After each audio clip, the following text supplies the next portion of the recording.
So I'd like to make a start. Can you hear me? Right, they can't hear me, Nikki.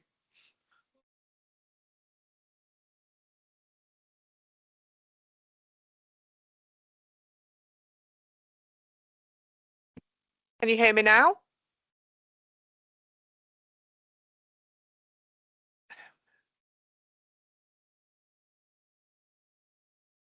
Can you hear me now? Yes. Right, good morning everybody. Welcome to the Planning Committee meeting today. We do have a very busy agenda. I've got some housekeeping that I've got to go through, so just bear with us for a moment, please. So, members of the public are entitled to attend this meeting as observers for all those items taken in open session. Please note the meeting is being recorded. If you wish to record the meeting yourself, then please give due regard to the Council's protocol on audio-visual recording and photography at public meetings. I'd like to remind members and officers to speak clearly and audibly when addressing the meeting. If the fire alarm sounds, I think it will be for real. So the exits are to your left or behind me to my right. And sorry, to your left and my right here. And we meet in the car park. That's the muster point. So thank you for that. Ladies and gents, toilets are located down the corridor at the entrance. Can I just say we have a number of speakers this morning, so I will be sticking really tightly to the 3 minutes and 2 minutes or 3 minutes deadlines, or 5 minutes if you are part of the first application. So I think that covers the housekeeping. Leave my glasses off for the next bit. Apologies for absence, please, Nikki. Yes, Chair. Apologies from Councillor Taylor. Councillor Janet Sanderson substituting. Thank you very much. Minutes from the last meeting, which was on the 19th of December. Have all members seen the minutes? Are they happy with the minutes? Can we accept them by general affirmation? But obviously I'll have to absolve Councillor Sanderson because she wasn't here. Oh, and you were here, so that's okay. Thank you. Declarations of interest. I expect that this is going to be quite busy this morning with declarations of interest. So, Councillor Burr. Thank you, Chairman. I would like to declare a declaration of interest. It's a pecuniary interest on item 7, and I will be not taking part in the debate, and I will be leaving the room.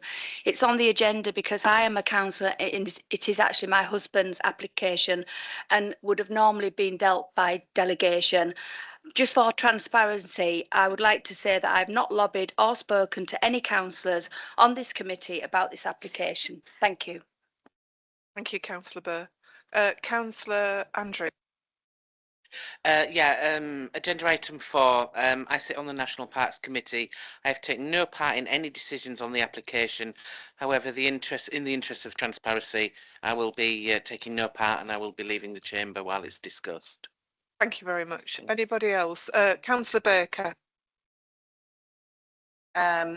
Item 5, I'm a resident of Thorntley Beans, but my property is not directly affected by the application.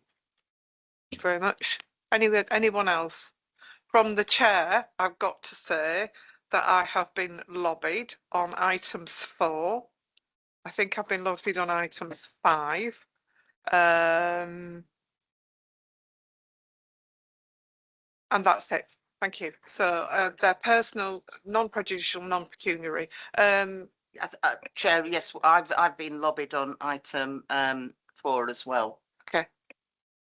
Can we just say that we've all been lobbied? Because yeah. And also we all know Councillor Burr because she's a colleague, yeah. So we need to declare that we all know her. But I'm not. And I don't probably think it will come.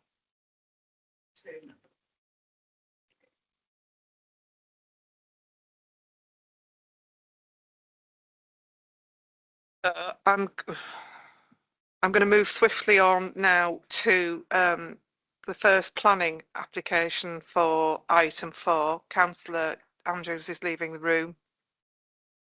The application is ZE24/04403/M full. Construction of office building with associated workshop and vehicle storage space, Class E, along with external site compound, covered cycle storage building, associated accesses, car parking and landscaping land south of Rickle Drive, Helmsley. There are 2 speakers now on this item. The first speaker will have 3 minutes, the second speaker will have 2 minutes, and the division member and applicant. So I'll now hand it over to the officer for the report. Thank you. Over to you. Sorry, Kevin. Chair, if I may, just before the officer presents his application, just in the interest of transparency and for those persons present today at committee, just I'm afraid I don't have a nameplate. So my name's Kelly Dawson. I'm from the legal department and I am the legal advisor to the committee today. Before the case officer presents today's committee, I just wanted to effectively, in the interest of transparency, draw out to all persons present today that the council had received a complaint following the last committee that has been dealt with through the proper channels and responded to. I've also been made aware that there have been some press reports involving the application that was deferred from the last application involving the case officer. So just wanted to draw to all persons present, there is no need to declare this, but we will do for transparency. Both the case officer and the development service manager have both previously worked for the Parks Authority, being some 10 years and 19 years ago respectively. Legal were consulted on that. There is no issue, there is no matter of conflict or reason why either of them are precluded from having any association with the application that has been received by the council. And I wanted to draw to all members of the public's attention today, those officers, whilst they'll be presenting it, the decision maker today is the planning committee. It is a matter for members of this committee to consider the application today on its planning merits. Thank you, Chair. I'll now hand over to the case officer. Thanks. Thank you, Chair, members. So clearly this was the application that was brought before members at the last committee and was deferred for a number of reasons. I will go through all of those through the update that's been presented to you in the officer report. Draw your attention first, however, to the update sheet. So there are additional comments from third parties which are summarised within the update sheet. Also, there's a small section from the applicant with regards to third-party attendance at meetings, and I'll come on to a little bit more detail on that in due course. 2 matters, one that's covered within the update sheet and one that I'll cover verbally with regards to the recommendation. And again, I'll come into a little bit more detail, but I will summarise that just now. So with relationship to the plot of land to the north and the delivery of the development in that area, including the footpath, the matter is actually covered twice in the report in terms of the sort of delivery of that part of the development, both in terms of the Section 106 agreement and in terms of conditions. Now, as set out on page 3 of the update, we don't consider it necessary to have both of those elements within the recommendation and would defer only to the condition that's set out in part 12 of the report. There's no necessity in our view for that element to be within the Section 106 agreement. The other matter, which again I'll come on to a little bit more detail about through the update, is with regard to condition 19 in the recommendation, and I have a slightly revised wording suggested by the legal team on that point. I will read that out to you at the pertinent time. Given that we have at least one member who wasn't at the last committee, I will go through all of the drawings and such in order that we're satisfied that everybody is on the same page from that respect. So if you go to the first drawing, please, Nikki.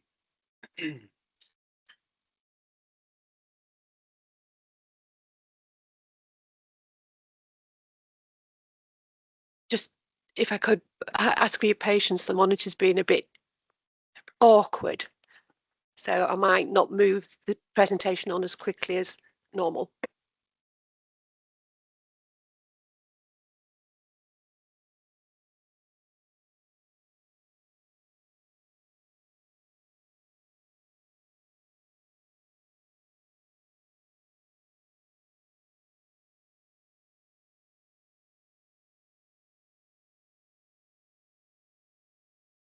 Thank you. Sorry about that. So the first image here simply shows the location of the application site. The blue land then shows the additional land that's in the control of the applicant, where they're proposing to have sort of landscaping and permissive footpath route. Clearly, we're on the south side of Helmsley. New development adjacent to the site, housing development obviously to the north as well. And then the industrial area of Sawmill Lane and such like, off the back of Station Road, to the south and west of the site. Next image, please. So we have a couple of aerial images. Again, this is really just to show context, the relationship of the proposals, both to the wider settlement of Helmsley, but also to the open countryside currently to the south of the site. And next image zooms in. And so again, you get a much better feel then for the relationship between the new housing to the west and north, and the existing housing as was from immediately to the north of the site, and then the industrial buildings to the west and then to the southwest. Clearly existing field at the moment and fields to the south of the site. Next image, please. So this is actually an updated version of the layout drawing, and it zooms in on the following drawing, but effectively shows the area of the proposed development, building set centrally, and then parking for the public to the west of to the east of the site. Access taken from the private road to the north, so all of the access is now taken from the private road. I understand the original consultation version of this included an access from Rickle Drive. That was removed on the request of local residents. The area to the west of the building is then covered by staff parking, ranger service parking, and effectively the ranger depot. So the ranger depot at the moment is down on Sawmill Lane. There are a couple of elements to that site on Sawmill Lane, and clearly the main National Park HQ at Bond Gate in the middle of the town. Next image, please. So the next image then zooms in and picks up really on one of the requests for amendment to the scheme, looking here at the accesses into the site. So this drawing picks up the three main points of access, the vehicular access, and seeks to have those gated as a result of the request from members. Again, I'll come back to that through the course of the update. Next image, please. So this was again a zoomed in section. This, I have to say, this was from the original drawing and not from the updated plan showing including the gates. The purpose of this drawing was simply to show you the boundary planting. So you may recall there was discussion around the density and height of that planting. The proposal, as you see from this, includes extra heavy standard tree planting along that boundary. We included a condition in the recommendation, however, to have a screen fence along that boundary for the purposes of the construction period, so that there was a screen fence effectively from day one to provide that amenity protection to the existing houses on the other side of the road. Next image, please. So this then shows the series of elevations. The second elevation down is then facing onto Rickle Drive. So that's the principal elevation. We'll zoom into that in the next drawing, but effectively that would be the elevation facing onto Rickle Drive. The third elevation there then faces west and comprises primarily the Ranger Services depot and the garaging associated with that. And then the drawings to the top and bottom are the top drawing facing north and the bottom drawing facing south onto the field to the south. Next elevation, please. So close-up drawing, this is really to show a bit more detail around the sort of character and appearance of the building, comprising elements of stone matching the buildings opposite, introducing vertical timber cladding and a metal based roofing material. So it's a fairly substantial building. The design has received a fair amount of criticism through third-party representations. From my perspective, it is a high-quality building. It does meet the requirements of the local plan from that perspective. And one has to bear in mind the context of this proposal in terms of the employment land allocation in the vicinity and the expectations from that in terms of design. Next elevation, please. So this again was a previous drawing, doesn't include the gates, but was designed to give a bit more of a feel for the character of the site, walling in the frontage, softening of the development overall through landscaping in the immediate vicinity. There was some discussion again around the existing planting on site, and I'll come back to that in terms of biodiversity net gain momentarily. Next image. Again, this was simply an axonometric to show the form of the building. And next image. Again, this is a slightly updated axonometric showing how the site is laid out. We then have a series of drawings on the details of the building. So at the northeast corner of the building, we have a glazed element which comprises the access into the building, effectively an atrium at that point. We then have on the ground and first floor conference rooms and then offices set out throughout the building. You notice the grey area in the left-hand image as you look. That's the area covered by the Ranger Service for storage and maintenance materials and vehicles and such like. Next image. This was the drainage plan. So the drainage plan laid out to achieve two main outcomes, one being obviously management of water from the site, but two, to enable much of that water to be used on site. So there's rainwater harvesting incorporated into the development. The main car park is finished in a permeable material in order that the drainage, as far as is reasonably possible, is dealt with in a natural way on site. Going on to the next image. So a series of photographs. So this shows the site looking from the private road south across the site, or probably slightly southeast across the site to the open countryside beyond. The river at the foot of the fields in the sort of centre of the image there, as the trees then and the bank on the other side of the river escalate up out of the valley. Next image, looking a bit more north east to the existing development, both on Rickle Drive in the right hand side of the photo, and then to the existing development, to the housing development to the north. The area immediately in front is proposed to be landscaped, and as I say, the permissive footpath would also go across that.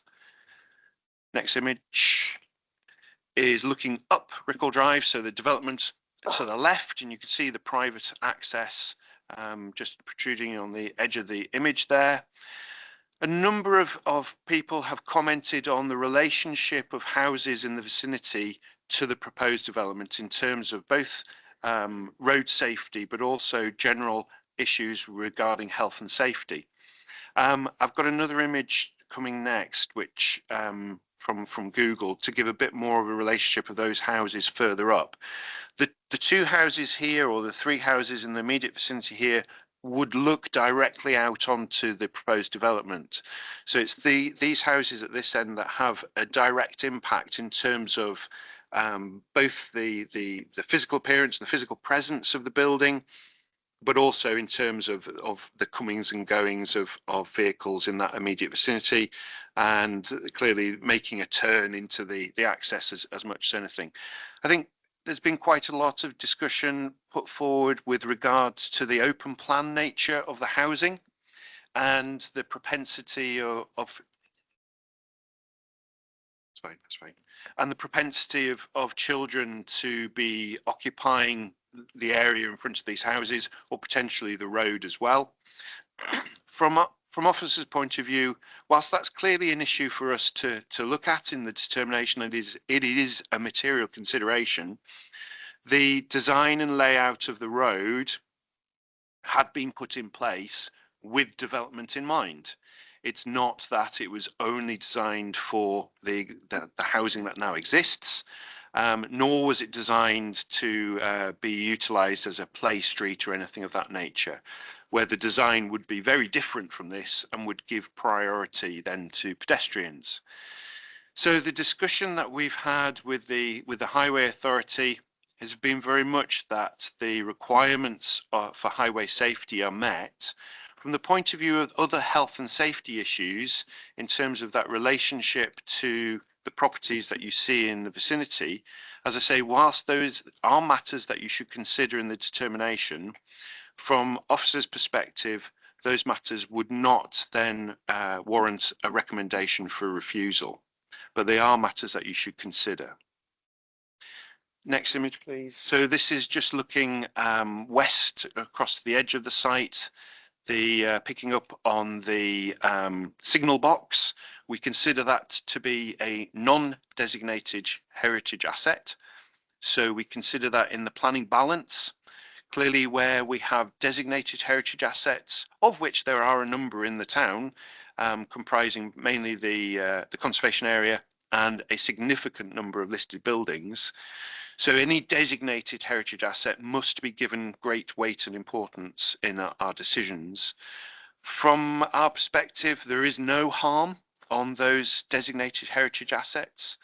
There is clearly an impact on the setting of this non-designated heritage asset, along with the station house and effectively the run of the old railway line, so the form and location of the old railway line. As I say, those things are to be considered in the planning balance and not to be given significant weight over and above any other material matter.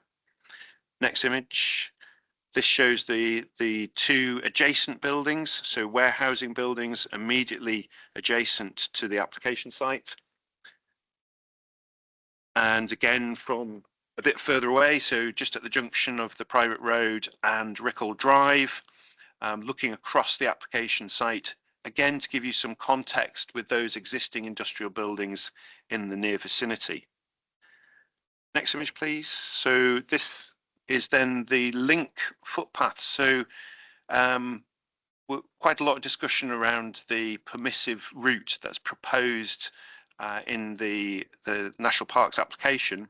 This is effectively the point at which that permissive route links through to the existing footpath adjacent. And the next image shows the line of that footpath then running back towards Station Road. The existing footpath loops round from Station Road through to Rickle Drive, and noting that per the discussion at last committee, this is not a public right-of-way. It has clearly been used as a public footpath for a significant period of time, but is not on the definitive map from that point of view. And I think last image shows the corner of Rickle Drive, again really trying to pull out some of the comments in third-party representations around the layout of the road. So observations considering this corner to be unacceptable in its layout design in terms of its relationship to further development in the vicinity. The Highway Authority have been consulted on the matter, and Highways are satisfied that this layout is acceptable. And that ends that. Okay, so I'll now come back to the update. So starting at page 11 on your papers, I've set out the matters that were brought up, along with one or two additional matters that were brought up through the course of the deferment from the last committee. So the first matter there is looking at the number of users of the site, along with the likelihood of other third-party users of the site. Really, clearly members wanted to get an overall feel for the amount of occupiers, the number of movements in and out of the site, and the nature of that activity as a result. So the applicant has stated that the existing operation at Bongate plus the old vicarage, including the occupation by the Howardian Hills National Landscape Team and Helmsley Town Council, equate to about 50 staff in attendance on site at any one time. So that's covering the two main sites in Helmsley. The applicant has stated that the meeting room is a requirement for board members to meet for planning and other committees, and occasional staff meetings as required. But that the site hasn't been and wouldn't be run as a commercial conferencing facility. And so we're talking primarily about their occupation as a National Park Authority. So the current vicarage site also has occupation outside office hours by the Helmsley Archaeological Society, the Helmsley Women's Institute and Helmsley Town Council, where their formal meetings are undertaken. That equates to the Archaeological Society have about 7 meetings a year, Helmsley Women's Institute about 10 meetings a year. Now, whilst there isn't documentary evidence of the number of vehicles attending those meetings, the advice is that it's of the order of less than 10 vehicles attending those meetings. The applicants also stated that there's no plan to increase that out of hours usage. However, they raised concerns that a condition might be applied to prevent that sort of usage by third-party organisations, because they consider that to be a significant benefit to the local community in terms of providing that facility. Moving on to hours of operation. So this is looking specifically at the construction hours. So condition 7 of the recommendation sets out the construction management plan proposals. And in the discussions at the last meeting, we wanted to make those construction hours specific as opposed to requesting them through the course of the application. So criterion 9 in condition 7 has been amended to include the construction delivery hours for the site, owing primarily to the proximity to the housing on Rickle Drive. Construction hours have been limited to 7:30 in the morning to 6 p.m. in the evening, Monday to Friday, with no operations on Saturday, Sunday or bank holidays. The question of the opening hours of the offices themselves was then raised, again in order to get a feel, I think, for the nature of the impact. So the reality seems to be that the offices are generally open between 7:30 a.m. and 7 p.m. However, most activity takes place during what would be considered to be normal office hours, 9 to 5. The same, they say, is true of the operation of the ranger service, with the exception that the depot is occasionally used as a meeting point for volunteers at the weekends. But that is rarely more than 5 people. So again, the out of hours operations are very limited. A little bit similarly to the previous commentary around third party attendance at the site, the authority was concerned about the notion that there would be an absolute limit on occupation out of office hours, bearing in mind they are a public authority and are required to undertake tasks outside of normal office hours at certain times of the year, or if certain things happen, severe weather conditions, for example, or another situation arises that wasn't planned for. So there was concern that in recommending the application that a specific condition was to be included that would then limit their operational hours. However, it's clear to me that the core operations occurred during the 9 to 5 period and during their general opening hours of 7:30 to 7 p.m. Moment. Okay, so I mentioned the issue of fencing through the course of the presentation.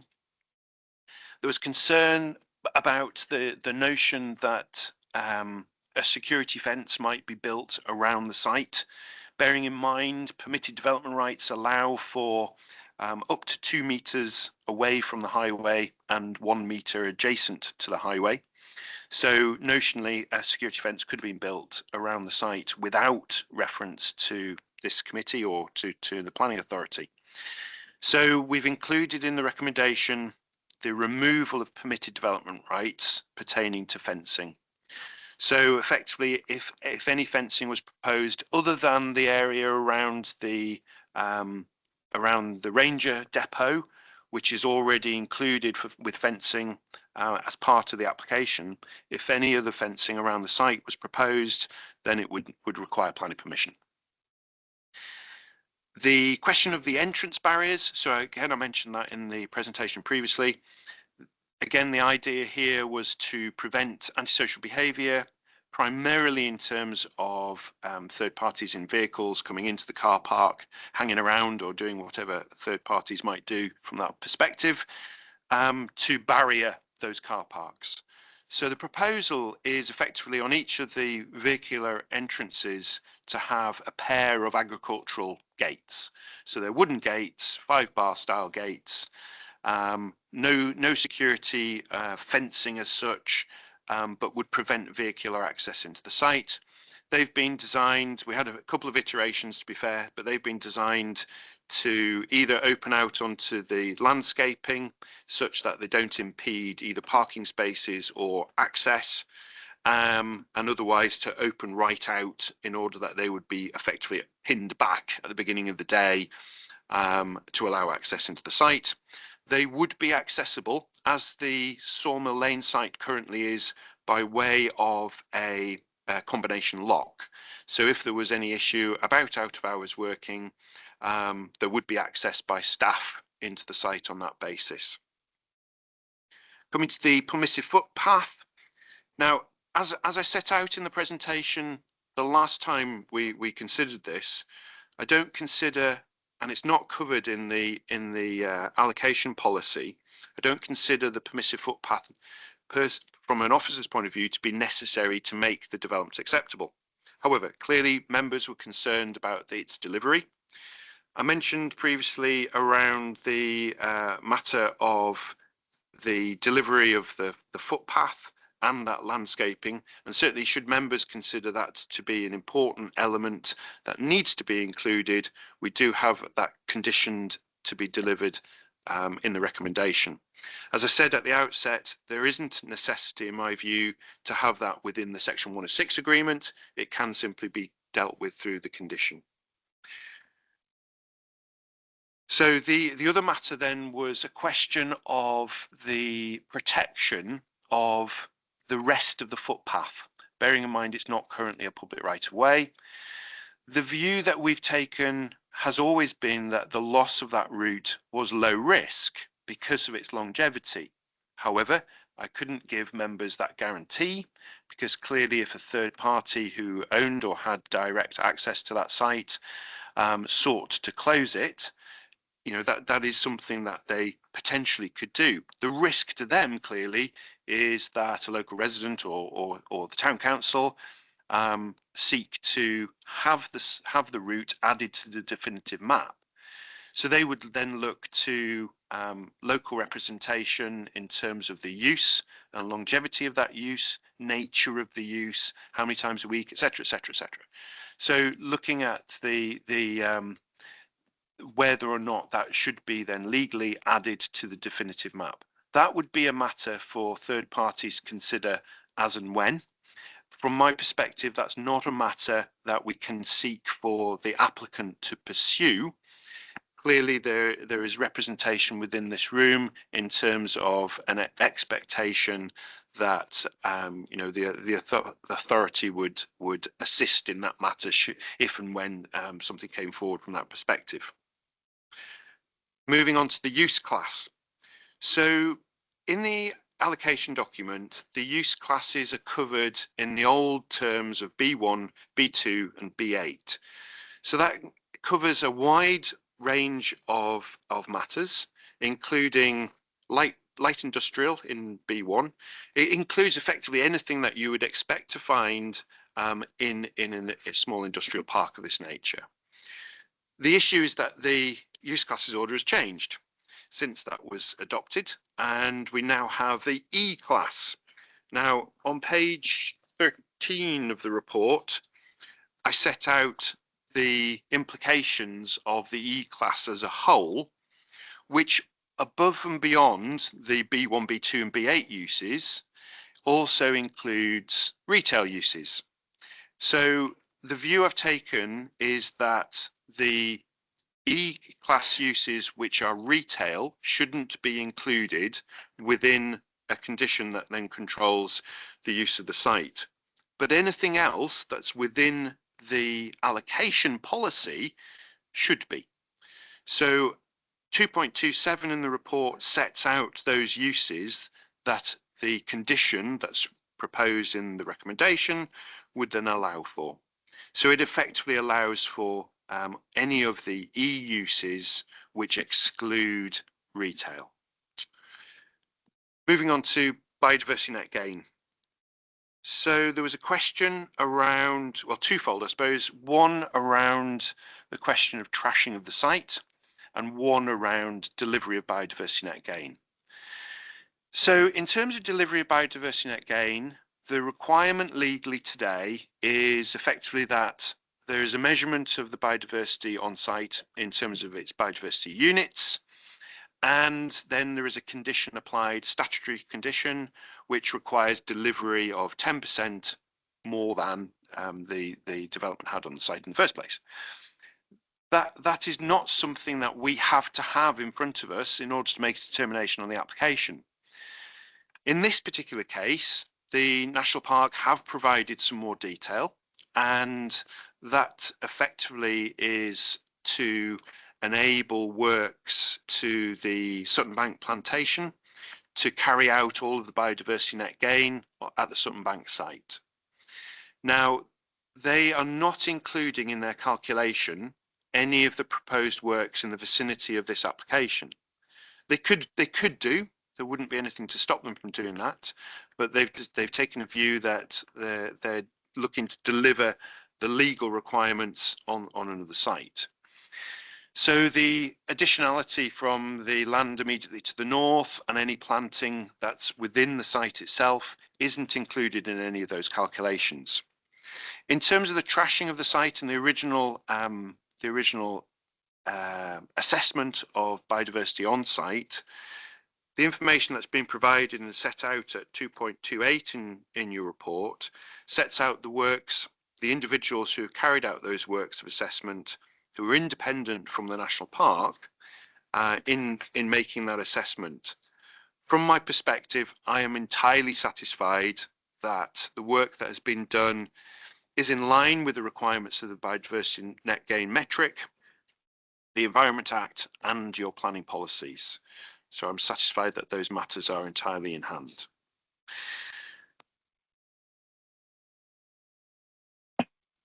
Moving on to 2.32 in your report, the external lighting.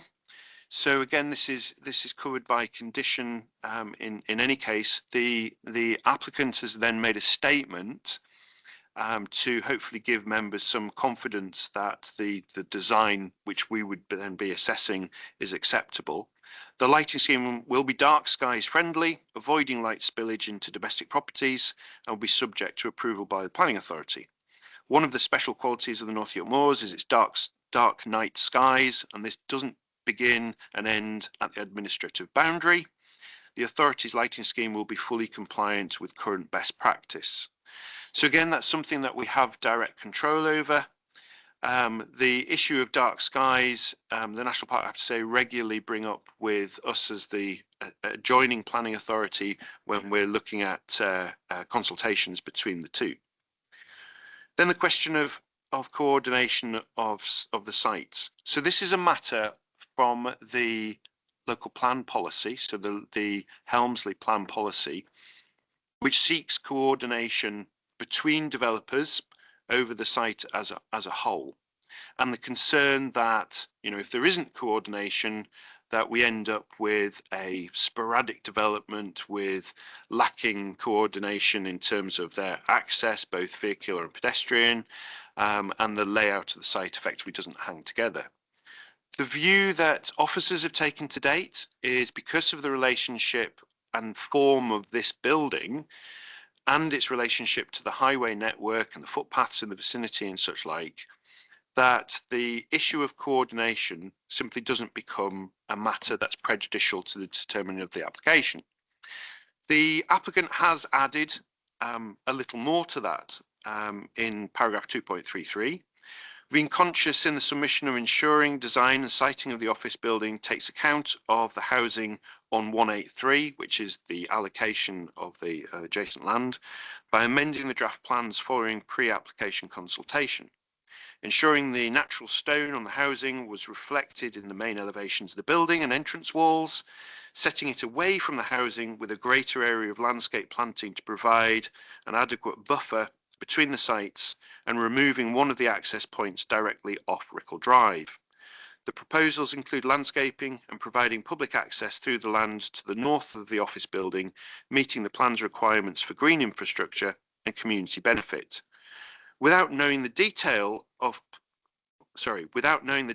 plans for sites EMP2 and 174, as these sites are currently only subject to an outline planning application, it is again not possible to coordinate details with what might be approved or proposed on these sites in the future, and therefore the onus is on these sites to coordinate with what is permitted at the earlier stages of development.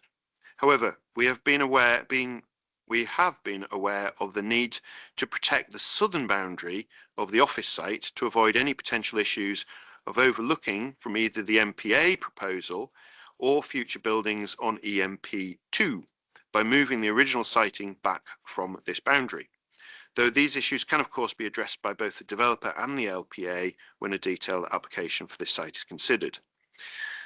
I can only reiterate what I've said before from the point of view of coordination, that because of the siting of this proposal and its relationship to its environs, we don't consider that issue to be prejudicial.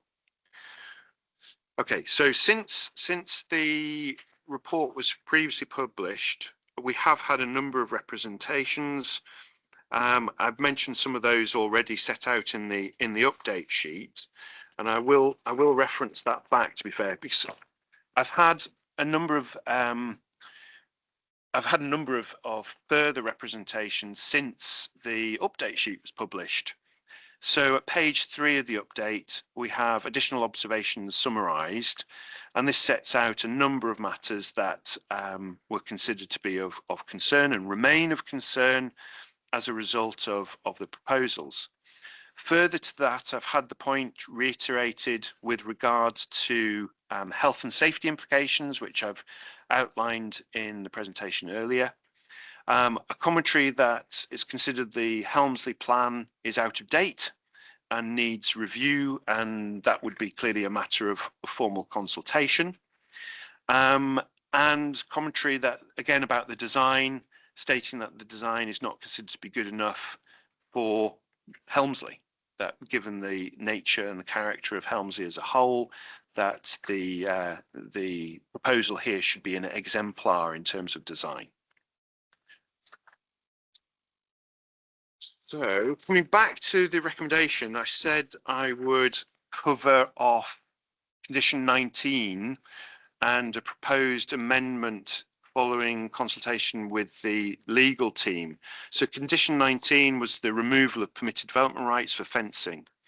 So if I may, I will simply read out the amended version. So notwithstanding the provisions of the Town and Country Planning (General Permitted Development) (England) Order 2015, or any statutory instrument revoking and reenacting that order with or without modification, no fence, wall, or other means of enclosure shall be constructed except in accordance with an application for planning permission which has first been submitted to and approved by the local planning authority, or otherwise in accordance with the fence details set out in this application, in order to protect the character and amenity of the area. Also, a slight amendment to condition 20, which was the use classes order. So the development hereby approved shall only be used for uses within use class E, bracket C 1, 2, 3, D, E, F, G 1, 2, 3 of the Town and Country Planning Use Classes Order 1987 as amended and for no other purposes. Again, the reason for that in order to protect the employment purposes of the allocation and to protect the character and amenity of the area. I think that's all I have to say. Thank you. Thank you very much. We will, I'm very grateful. Very comprehensive report. Thank you very much. I'll go and move on now to the speakers. It is slightly complicated because we have more speakers than usual, and it is for a total period of 5 minutes. So the first speaker will have 3 minutes and the second speaker will have 2 minutes, and we will stick to these timings. So can I ask, the first speaker is Miss Harrod, and she's got 3 minutes. If you would like to come forward.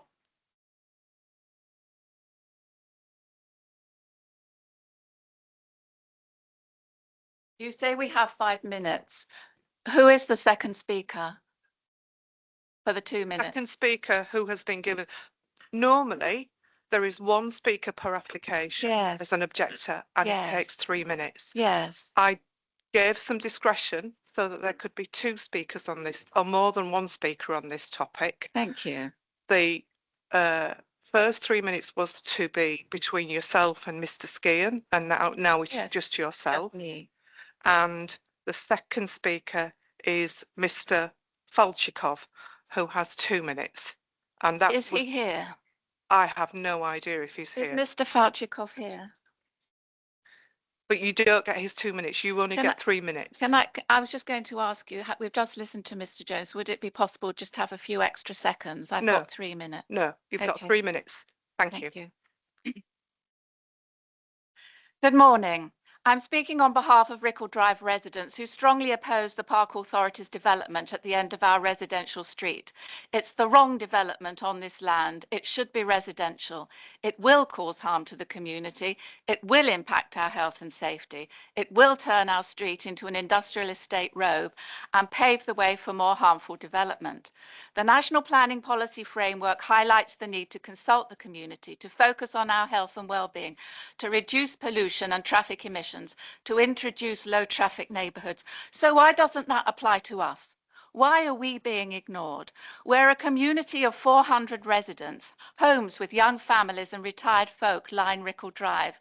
We all use that one road every day. Mr. Jones says no severe harm would be caused, yet the authority has 101 staff, their cars, trucks, minibus, vans, trailers, plus visitor cars. How could all that traffic not dramatically increase the risk of harm to our community?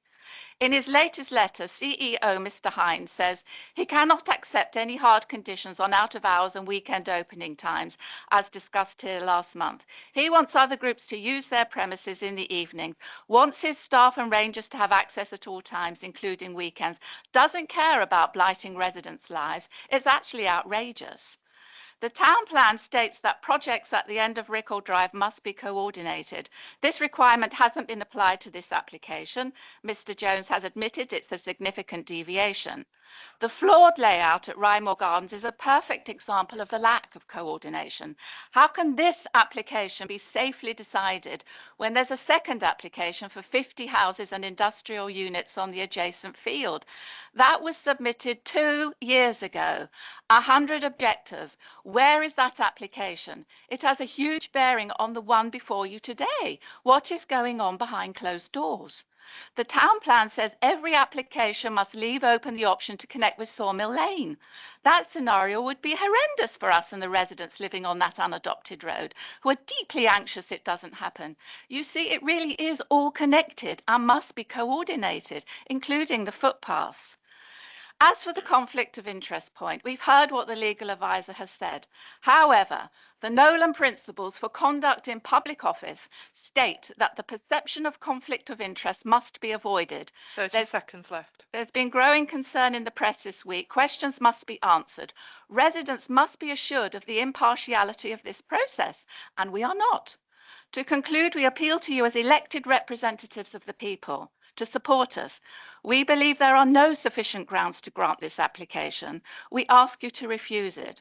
But if you are not yet ready to come to that conclusion, we ask that this application be paused to take into account the second application that has been delayed and is very, very relevant. Thank you. Thank you.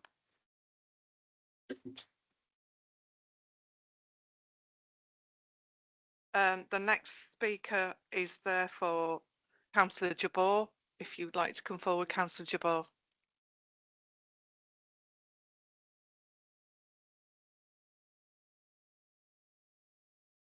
Three minutes, Councillor Jabor. I had prepared 5 minutes, but I will be very brief. Good morning, members. I represent Helmsley on North Yorkshire Council, and I'm a member of the North York Moors National Park Authority.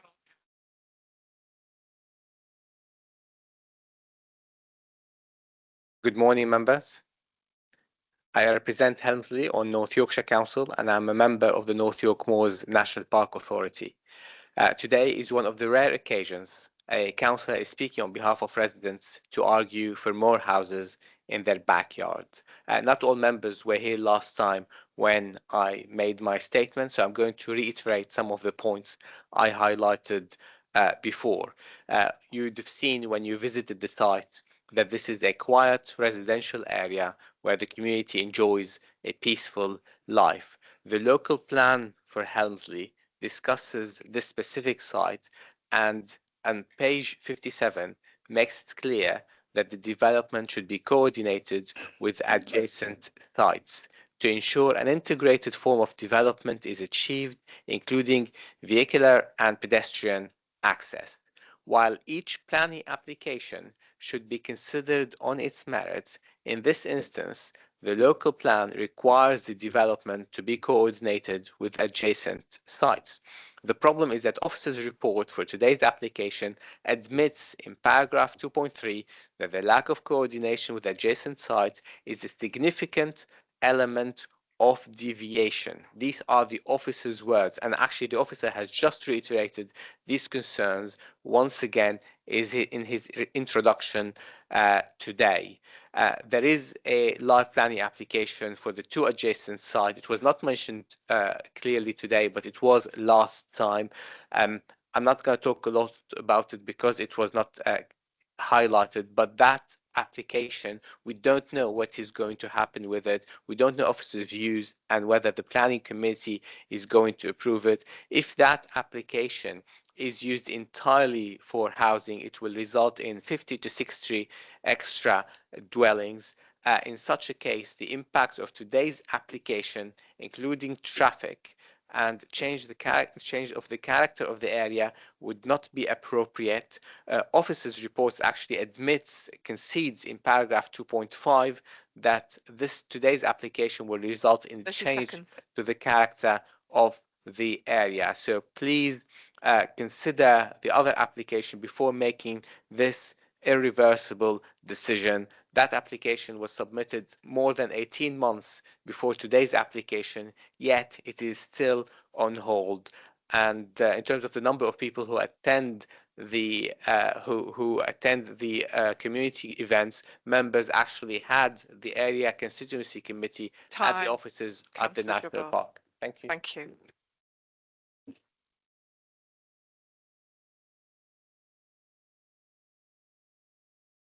And finally, we've got the applicant's representative, Mr. Hind. Would you like to come forward, Mr. Hind? You have 3 minutes also, I'm afraid, in line with everybody else. Thank you very much. Thank you, members. I'm Tom Hind. I'm the Chief Executive at the North York Moors National Park Authority. My colleague Ian Nichols explained the rationale for our proposals at the committee meeting back in December. I'm not proposing to repeat those remarks other than to note our long-term commitment to the town of Helmsley and to being a good neighbour. We welcome the opportunity to clarify a number of elements of our application and responded to the points that were made by members at the committee meeting in December. We've fully addressed these points in our further submission, which officers have covered in their summary remarks at the start of this item. We've clarified the number of users, opening times and likelihood of other uses of the site, including local community uses of the property. We've reconfigured the plans to incorporate the inclusion of access gates and set out a comprehensive response to representations relating to site ecology and biodiversity using the considerable expertise the National Park Authority has in this area. We have confirmed that the lighting scheme will be dark skies friendly. We note that the officer report considers that the matters of concern raised by members have been adequately addressed and reaffirms the recommendation that permission be granted subject to the conditions laid out, a recommendation that members have accepted in principle. We see the proposals as the best way of meeting our significant property needs, enabling the National Park Authority to deliver its statutory purposes most effectively for the coming decades. We also feel that our plans will make a positive contribution to placemaking and economic development in Helmsley and in delivering North Yorkshire Council's local development plan for the area. Thank you. Thank you very much. Right, I'm going to throw it open to questions, although I have a couple already. So can I be really rude and say, can I go first, please? Number one, can we first of all address the development plan for Helmsley and the fact that this land was designated for a commercial purpose and it was designated for housing. So how do we make a difference to the plan without undoing what was examined in public by a planning inspector? Yeah, so the starting point for all decisions is the development plan. So where a development is within the requirements of the development plan, one would assume then that the development can go ahead. Clearly, the site here is partly allocated for employment purposes, including the application site, and partly for housing purposes. So as the run of Rickle Drive comes down and then effectively heads south out of the existing housing development, the area to the east of that is allocated in the plan for housing and the area to the west for employment purposes. There is no way, from my perspective, to effectively reallocate this site for another purpose at this stage. Now, clearly, we're moving into a phase of looking at the North Yorkshire local plan, and those things during the course of that assessment will be looked at. And we look at all sorts of things in terms of the need for housing, the need for employment land. We look at whether or not sites which were previously allocated have actually come forward, and whether, if they haven't come forward, whether they're likely to in the future. All of these sorts of things would form part of the new local plan, and those assessments would be carried out at that time. We have an application in front of us today and need to make that assessment in terms of the adopted plan, both in terms of the Helmsley plan, but also in terms of the strategic policy set out in the Rydale local plan. So from that perspective, the plan remains the development plan for the area, and the proposals are, in my view, in accordance with that plan. The second part of my question is, given the suggestion that it's turned over to housing and the suggestion that there is going to be more traffic than one would expect on Rickle Drive, how many houses would you get on that site, and how many cars ostensibly could you add to the traffic on that drive? Yeah, I don't have that calculation in front of me, but you would envisage a housing development on the site. The profile of vehicle movements can be a little bit different between employment land and housing land. You tend to have more movements on those sites during the middle of the day with comings and goings. However, clearly, should all of this area be converted from a mixed employment and housing land to housing exclusively, one would envisage the numbers of vehicles not to be significantly different between the two. Clearly, there would be a difference in terms of the nature of that traffic, and as I say, the day-to-day profile of traffic movements might be different. But I don't have the equations in front of me. Give me, it was a fishing question more than anything else, but thank you for that. I'm going to throw it open now. Councillor Baker. Sort of.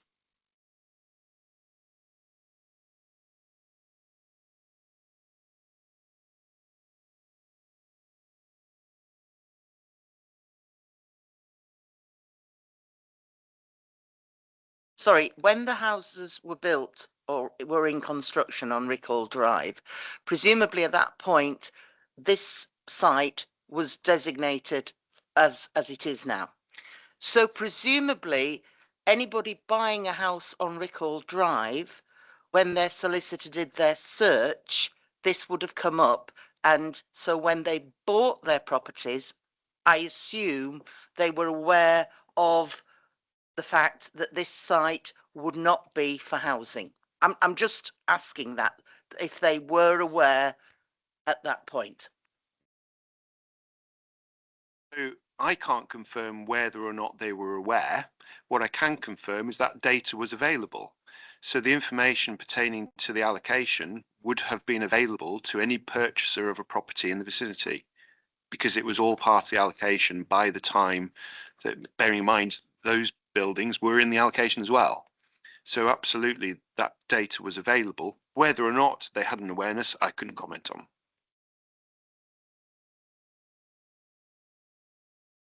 Any other questions from members? Nope. I'll move it into debate then. Anybody want to pick it up? Councillor Napton. Yeah, thank you, Chairman.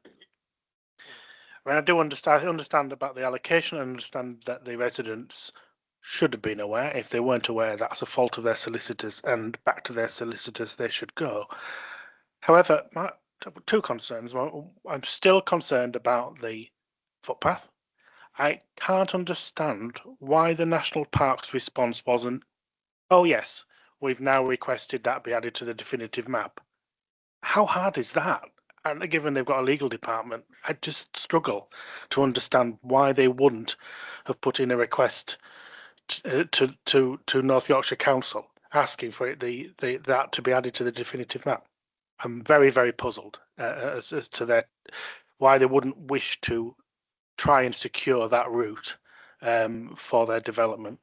But my main concern is about the coordination, because it clearly says in the Hemsley plan about that it should be coordinated, and we can't coordinate with something we don't know. And given that the plan for the rest of the other site is imminent, why aren't we considered them side by side, as I believe the Hemsley plan dictates? So I don't have a problem about the usage of the land. You know, that is what the plan says. What I have a problem with is the coordination of this whole development. And so I would propose that we defer the application yet again to actually do what the Hemsley plan dictates, which is coordinate these sites. Thank you, Chairman. Councillor Burr. Thank you, Chairman. Yes, it's a shame when we all try to work as one and be good neighbours for each other, and then we get to something like this, a massive planning application, and we're not very neighbourly at all, and there's fighting backwards and forwards, and couldn't we have just maybe struck a deal with this? Obviously, there is a lot of tension here, and I wasn't happy at the last meeting. And I certainly haven't been persuaded by the report that we have received this morning. My two main concerns are the traffic and the residents' change to their lives, their peaceful living, if this is developed. I'm not particularly worried about the land being for a storage unit, a commercial unit, like the pictures that we saw that was put up to us this morning. But this particular development that we've got in front of us is completely different to a storage unit. It's a massive, massive establishment that is going to move in there lock, stock and barrel. And, you know, we all know the importance of this particular group that are put their application forward. But really, is it the right site for this application?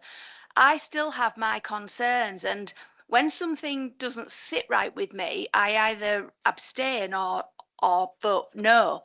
So it has been proposed, and I would actually support you on saying that we're just not there yet. We really aren't there yet. And I do appreciate that surely one of the things that could have been done is, don't worry folks, we've got the footpath sorted, tick your box, away we go. But we're still arguing and we're still fighting. So for those two reasons, I am actually going to second the proposal for still a deferral and still to iron things out even more. Councillor Baker. Thank you. I believe it was myself that raised the matter of vehicle access onto the site out of hours and requested some sort of barrier. At the time, I believe I said I could envisage the car park being used by the local children for skateboarding or whatever. So I do want to suggest, it wasn't quite clear if, although the vehicular access to the car park at the eastern end of the building was restricted, if there could still be a footway onto that site. Because I could see, you know, if it's a 5-barred gate, children can climb those very easily. And if we are deferring this, I would like to see the parks looking at so that it can be an amenity for the local children and a safer area for them to play in other than on the street, which might go some way to mitigating the effects.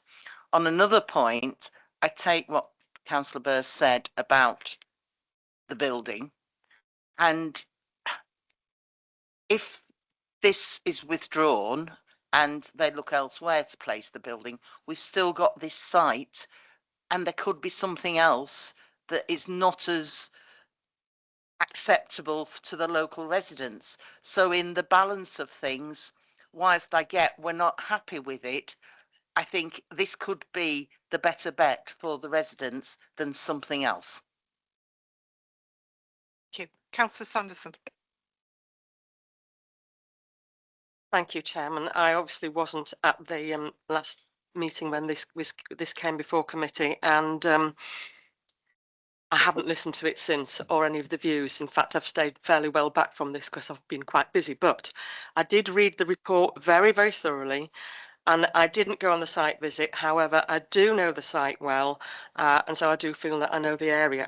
I even hate to say this, but I have cut round the back roads many times on the way to County Hall. So on first reading of the report, I was very uncomfortable with the planning authority having their head office on a plot of land that was outside the area that they're responsible for. However, that isn't a planning consideration. That's up to them. There is a Helmsley plan, which we've discussed, and I thought the Helmsley plan did take a holistic view of the town across all responsible authorities. And I remember the plan being developed, and because we were thinking about doing one for my own village, and I know how much work went into that development. I did get a little bit involved with it, and I know how much public consultation there was around it. So when we're talking about residents on Rickle Drive, the views of 400 residents, I wonder how many hundreds, thousands of residents and elected members of the time fed into the making of that plan. And although it is as you've said, out of date now, it still carries weight.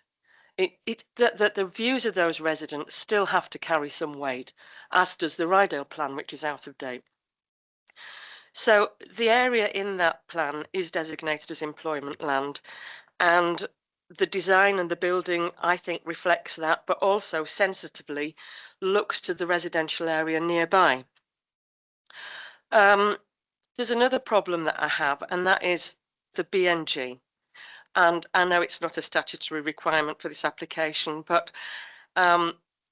you've said that the BNG was looked at, and a bit like the actual plan being, the building being outside the authority area, the BNG, I noticed at 2.30 said the on-site footprint cannot provide the fully required level of BNG compensation. So the applicant has identified 2 offsite areas within its own ownership and management.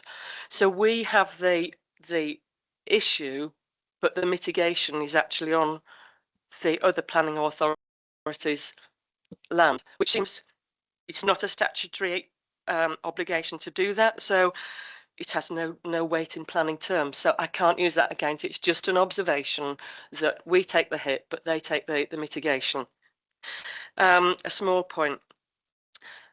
As to the highways, I mean, if the highways say it's safe, then who are we to object? Because if it goes to appeal, anyone will say, well, the highways passed it, they didn't have a problem. So basically, they're the major consultee on this, and they're the authority that know about these things. As for the footpath, one of the most enjoyable committees that I ever sat on was the committee that determined footpaths throughout the whole of the North Yorkshire Council. It was a subcommittee of the then planning committee, and I really enjoyed it because we saw all these little footpaths that hadn't been put on the definitive map. We heard the cases argued by people that had used them for 10 years and more, and it was a fascinating committee.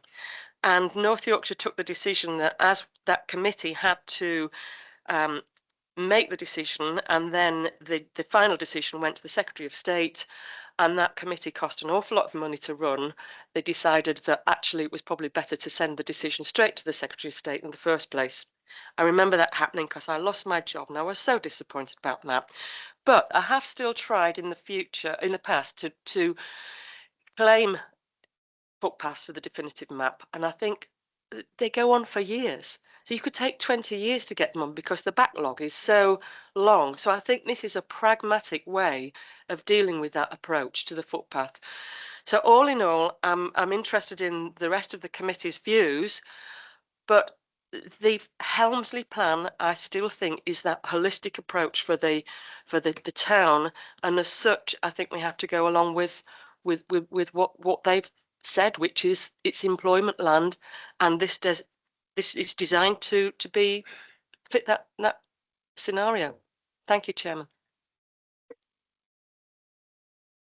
Right, I'll give a view. Do you want to come in first? Can I do some points of clarification? Yes, you can. Thank you, Chair. There was just a couple of points that I just feel that just need clarifying or responding to from the debate. I'll take them in reverse order if I may. BNG, just to point, Councillor Sanderson, it is mandatory BNG. Mandatory BNG can be secured either on-site, off-site, or by way of statutory credits. What the officer's report goes through is that effectively what they're proposing for this is it will be off-site and it will be secured within the Section 106 agreement.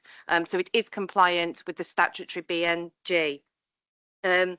On the footpath element, the footpath is on third-party land outside of the application site, so you need to be mindful that you are not taking into consideration a matter that is not a planning consideration in respect of this application. It is open to any third party to make an application to the council. There is the process there. Appreciate it might be a convoluted and quite a difficult process, only really where they're objected to, but there is the process there, and it is a separate and distinct matter to the application that is before you. So you must be careful to only put into your planning scales those matters that are a planning consideration.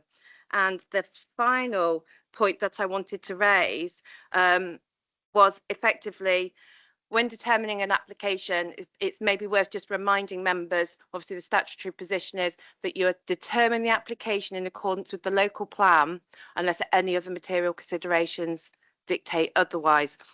Obviously, in this case, you have got the adopted local plan. There is no reason in planning terms in that policy why they have to come through together as part of that coordination. So I just wanted to redraw that to members' attentions when they're weighing this up in the balance. And members also need to be mindful that this application could go for non-determination should the applicants wish to. So if you want to defer it, if you want to look at deferral, you obviously need to be mindful that it will be deferred to, and if you're deferring it on the basis if you want it to come forward at the same time as another application, there is no time frame for that. Therefore, it is up to an applicant if they wanted to apply for non-determination, and in the event that they did, not that it is material, but that it would be open for costs applications. I don't know if my planning colleagues have got any further points of clarification. Okay. Thank you. Yeah, if I can just add a little bit more in terms of that coordination issue, from your officer's perspective, our position is this application, in and of its own right, judged on its own merits, works as an individual proposal and does not have any sort of potential negative implications for future phases or future development on the scheme that may follow. And as your legal advisor have said, well, if we had concerns, there was issues of potential coordination, I think we wouldn't be sat here with this report before you. In our view, this works in and of its own right when judged on its own merits. And as has been alluded to, there is a potential risk in deferring on the basis of some. It's not clear when the next the adjacent planning application will be ready to come to committee, what shape it will be in. So really, I just wanted to offer the reassurance that the reason we brought this to you with this recommendation is that we're satisfied it doesn't have any untoward ramifications to the future development of undeveloped sites, alongside the fact we feel this works as a neighbour to the existing development around it, and indeed, to take wider view, actually may work as a reasonable bridge between the residential use and future economic expansion. So I just wanted to give members effectively reiterate your officer's position on that issue of coordination. Thank you. Okay. Thank you. So I'm going to have a thought process. So this site is part of the Helmsley Plan. The Helmsley Plan was a hugely costly exercise for the local authority. It went out to public examination. It went out for public consultation first. It all gave us the judgment that was made about whether this land was a mixed tenure of residential and commercial land for work-based industry. And that's what we did. That's what we got. It was examined in public. Now, your local member has raised the issue of coordination, and I'm struggling to understand this. So we have to have coordination with the other site and the national park site, but all the houses have already been built. Where was that coordination? So I'm struggling to see where this coordination isn't or is working, because the houses have been built. We now have a site for employment land, and there may be another application coming forward for determination, which could be employment land as well as more housing. So I'm struggling to work this out. I accept that local residents have really strong feelings. Any application where there is a change to circumstances elicits strong feelings. So I'm not inured to the fact that you feel very strongly about this, but this is part of the plan, and it always has been part of the plan. So I'm struggling to find in real terms a material reasons not to make a decision on this application, and I would move approval from the chair, because I don't think there is enough to say no. So I'm going to go to Councillor Lapton first because he indicated first, Councillor Cross, and then I'll come back to you. Yeah, thank you, Chairman. I agree with you wholeheartedly on the is it veracity is the word of the Hemsley plan. You know, it went through a whole process, you know, and we should stand by the Hemsley plan. But it's interesting in what you say about that the houses were built, and maybe the thinking should be the houses shouldn't have been built without coordination, and that the actual building of the passing of the application for the existing houses shouldn't have taken place without being coordinated with the other parts of the site. So a failing of the planning authority to adhere to the Hemsley plan shouldn't mean that we continue making that mistake. I know it might be that almost the ship has sailed and this is the last bit, but at least let's us as the new North Yorkshire Planning Authority do it right and not follow on simply because errors were made in the past. So I'm still comfortable. I've not said I'm not wishing to say at this point that we should refuse this application. All I'm saying is to defer. And if the applicant goes down a route of non-determination, well, they will have to answer to the public on why they did that, rather than trying to do things best in the public interest, given that they are a public body. But that's outside, like the footpath, that's outside my powers. Councillor Cross. Chair, having listened, we are in a bit of a pickle. We have the situation the officers have put forward that there is no basis that we can refuse or defer this any longer. You know what I mean? We must make a decision. The decision or the deferral was put forward on various grounds. It's not in the local plan, the footpath in private land, etc. Coordination. You know, we could come here every month and be looking at this planning application. You know what I mean? We've asked officers to put questions to the residents, and until we come with a proper ground of refusal, we must vote in favour of this application. You know what I mean? Because we're only going to go to the situation where we're going to end up with a planning inspectorate looking at it and maybe passing it, getting something that we don't want. Let's try and get something that we do want. So I will second your vote, and I will, propose that we pass it.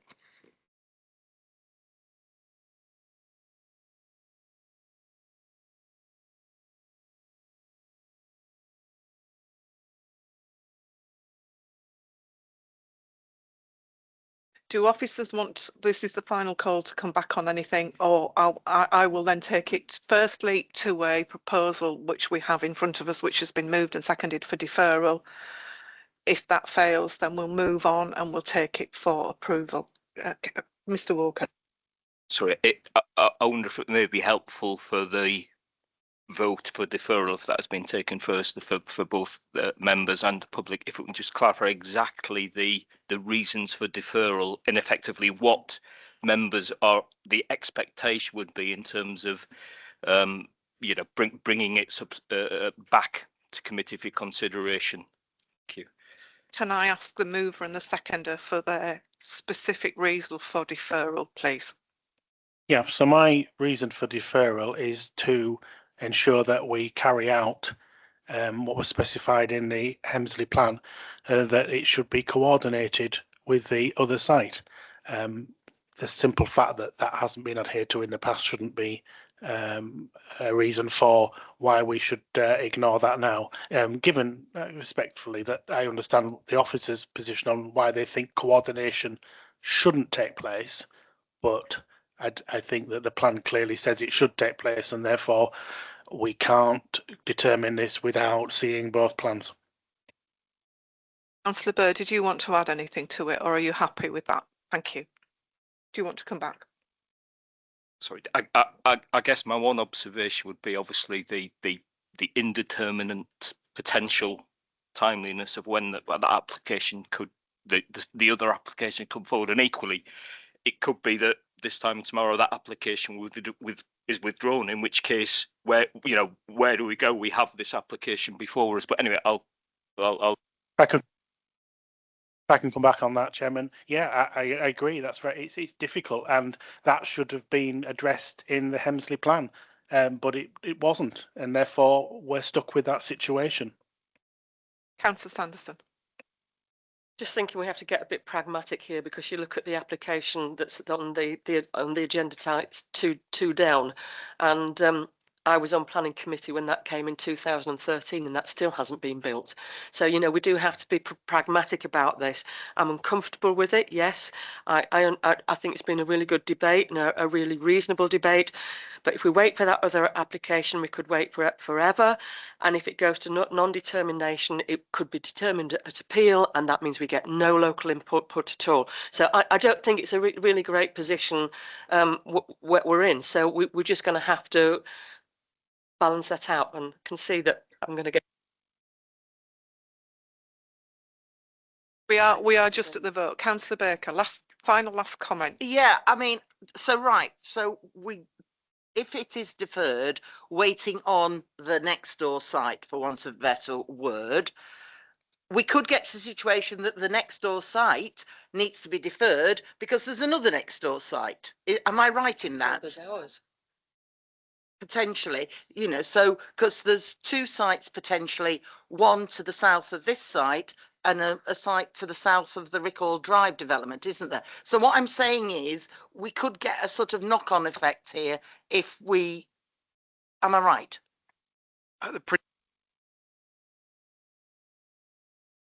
principle of what you've said is right. The issue clearly at the moment, the other application, which isn't determined yet, does cover the rest of the site. We don't know what the outcome of that's going to be. Clearly, we're going to be talking in this forum about it at some point in the future. If it's not withdrawn, if something doesn't happen in the interim, we're not there yet with that application. So I think that the point is that it's an indeterminate period, and from our perspective, taking the plan in the round and in the full, because we've got to consider all of the plan, not just a specific criteria. Clearly that specific criteria needs consideration and has had some discussion today, but we need to consider those matters in the round. Right, so we are going to move to the vote. The initial vote, if it succeeds, will be the substantive one. If not, we'll go to the second vote, which was moved and seconded for approval. So the first vote is for the deferral of the application for the reasons that Councillor Napton has given, which I think we're fairly clear on. So members, would you please show those for deferral? Okay, those against deferral. So that motion is lost. The proposal has been moved and seconded for approval. Can we please now go to the vote? Members for the approval of the application, please show. Those against? Any abstentions? Thank you. The vote is carried. Thank you. Members of the public who were here for that item, please don't feel you've got to stay. You are welcome to leave. And if members want 5 minutes for a comfort break while we sort the room out, that's permissible as well. Right. Welcome back, everybody. Brief hiatus while we just sorted things out. So we'll move swiftly on now because we're an hour into the day. Item 5 on the agenda. This is application number ZB23/02504/FUL full change of use of land for the siting of holiday homes and a warden's home at Field north of Moor Lane, Thornton Nibbles, North Yorkshire. And I think it's you. Oh, Peter. Okay, thank you. So I do have the case officer here as well, if there are any questions that I'm not in the position to answer. So first image, please. If I may, I'll just go quickly through the update list because there's a fair number of bits and pieces set out on the update list, particularly with relation to parish council's concerns. So they've raised a number of concerns throughout the course of the application. There have been a number of sort of iterations of the layout plan, and they've sought to comment on each of those as time has gone on. And as I say, I'm really just going to draw your attention to their comments. The sorry, get this in the right order. The agent has also provided some commentary which sort of looks at lodge orientation, road construction, some details about levels and waste storage. And then there's an officer update with regards to the visibility display drawing and the reference to the MPPF. I've also in my possession a note provided yesterday from the applicants, and these look at a number of issues which I will go through briefly just so that you are aware of them.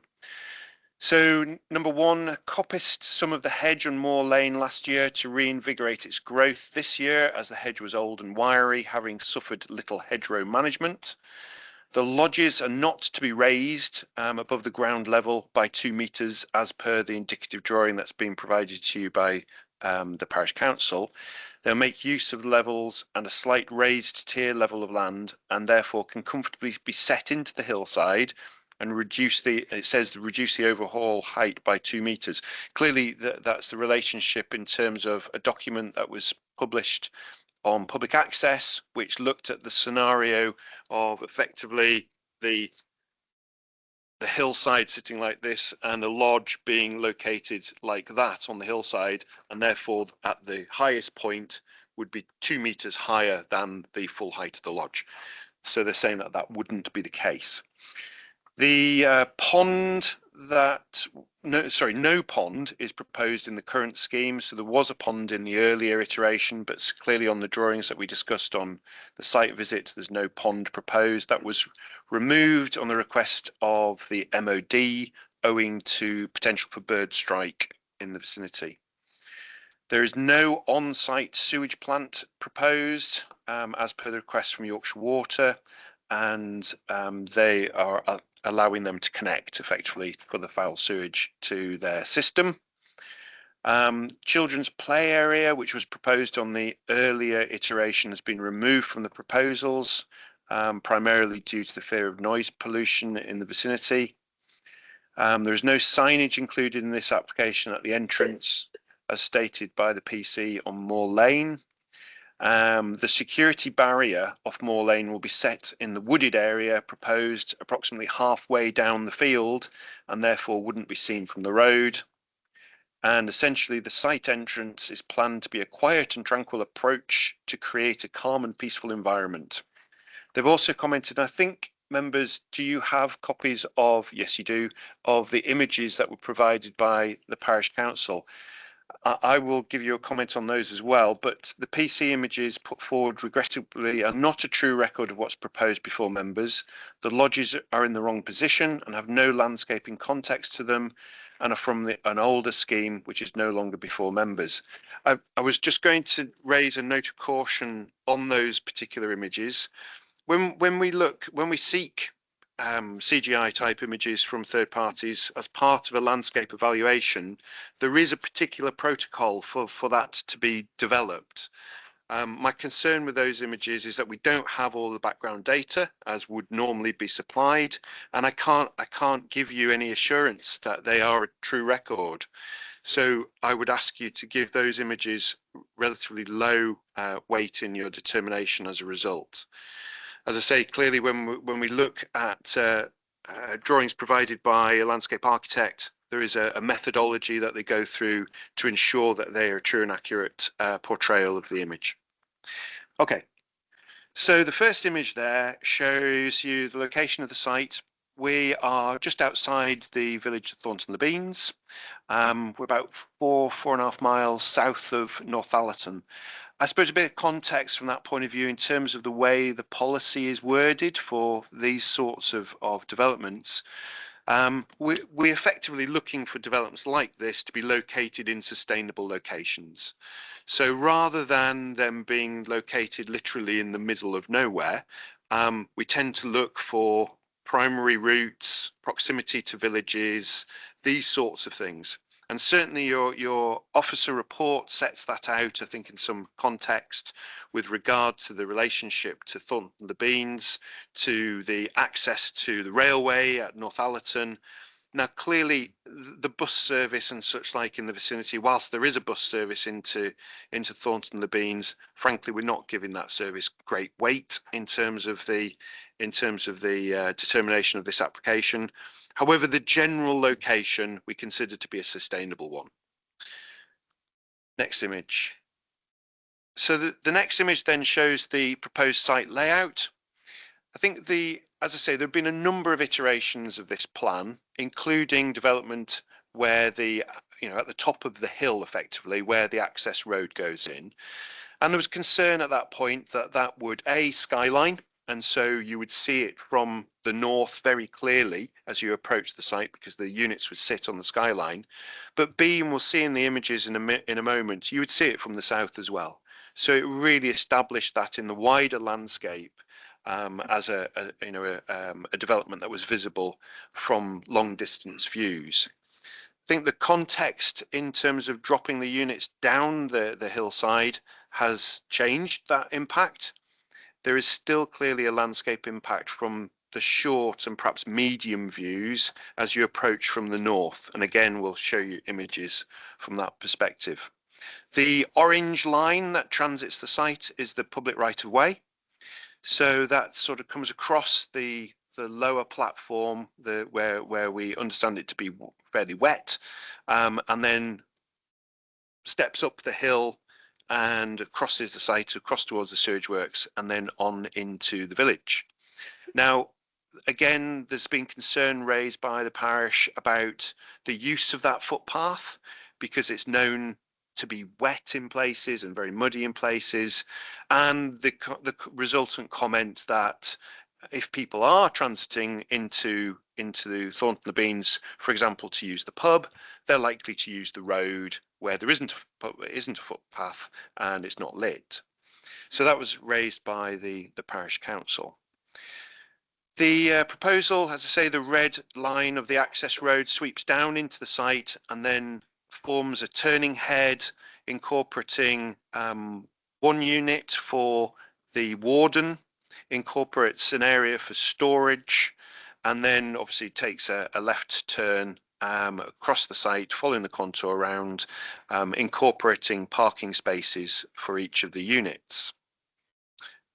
Next image, please. So the next image simply shows, if you will, an image of the proposed units. They are 1.5 story in height. We understand the maximum height of the building itself is 7 meters. So accommodation incorporated within the roof. There was some concern on the site visit with regard to which elevation was which. And certainly the primary concern from that perspective was the glazed elevation, which I think is shown as D in that image, and what was the orientation. So the applicant has confirmed that is oriented to the south. So the glazed area effectively faces into the slope and toward the parking spaces and the access road. Now, if members are minded to agree the recommendation, we would seek the matter to be delegated back to us, because I think in order to qualify that orientation, we would need a slight amendment to the layout drawing to ensure that that was in fact detailed on the layout drawing for enforcement purposes. The other alternative would be to add an additional condition that required elevation D to face south. That would be the other way of dealing with that matter. Next image, please. So we now have a series of images looking across the site. So this was where we started the site visit. This is the existing field entrance to the site. Clearly the access proposed itself is slightly further toward the village. We'll have noted the entrance that's been formed at the moment for the operations at the sewage works slightly further on beyond that. So you get the feel for we're at the top of the slope, effectively looking north across the fields to the cusp of the hillside. From my perspective, you wouldn't see the development from this point. You would see only the access road itself. Next image. So the view north into the application site from Moor Lane, so that effectively moves on into the site. Next image. So this is back up toward the, so this is looking east, so back toward the village, effectively from the point of access. So the access, I think, is actually just beyond the first of those trees, where there's a scrub tree in the boundary. So clearly that would be removed as part of any development. Next image. Again, viewing in the other direction along Moor Lane. So this was the area of planting adjacent to the highway that the parish council had raised, I think actually before the application was perhaps even submitted, which the applicant has stated they've coppiced the hedging. However, next image is then a view of the temporary access into the waterworks. Now, clearly that will be all, well, they appear to be quite well on with the works in the waterworks themselves, so I would anticipate that all being cleared up in the fullness of time.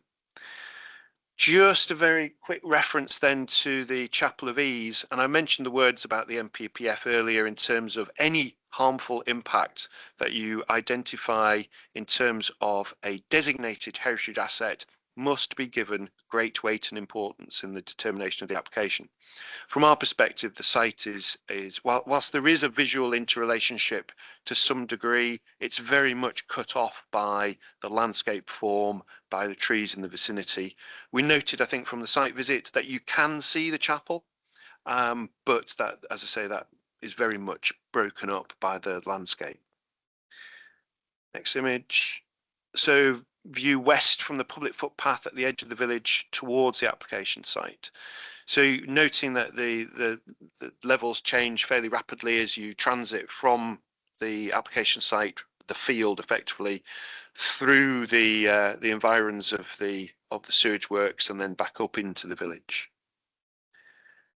And then the view west from the public footpath across the application site to the 168. So I think this is actually the style where you go from the application site into the sewage works.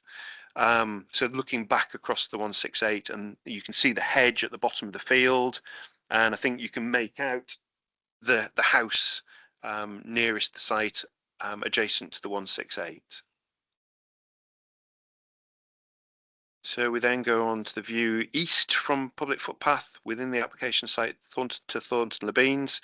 So I suspect the Chapel of Ease is actually in that image, but again, largely lost by the landscape. And the next image, view south from the public path. So the units themselves would be in this image. So if you will, as you're looking up the slope from the footpath, you would see then the units immediately in front of you, the access track then immediately beyond that. And next image, the view south along the public footpath from the 168. So again, this is looking back across the site, the hedge in the middle ground, the existing house is at Whitaker's, to the right of that image, and then Thornton Le Beans away to the left. Next image. So we've got a series of images now on the 168 to try to illustrate some of these relationships in the vicinity. As I said on the site visit, from our perspective, you will see the development in these short distance and medium distance views when you approach from the north. Clearly, and I'll go back to the layout drawing momentarily, but because of the nature of the slope, even with the additional boundary planting and the planting to set the development, you will still see the units in the context of the landscape. So again, medium distance view from the 168 toward the application site. So again, it's that brown area in the middle distance on this image. Again, you can see why officers had concern about units on the top of the hill, because they would skyline from this point. Long distance views then from the south from the 168 towards the application site. View south, yeah, that's right. So again, similar sort of thing. You will still pick up the point of the field, and you will see that the development in that wider context. And then this is actually the junction to Thornton-le-Beans. You won't pick up the development at all from that point. And next image, medium distance view north from the 168. So again, had they been sitting on the horizon at this point, you would see them from the north. Next image. And then the longer distance view looking north. Again, Thornton-le-Beans away in the right-hand side of that image. And again, you wouldn't see the development at that point. If I may, could I go back to the layout drawing, please?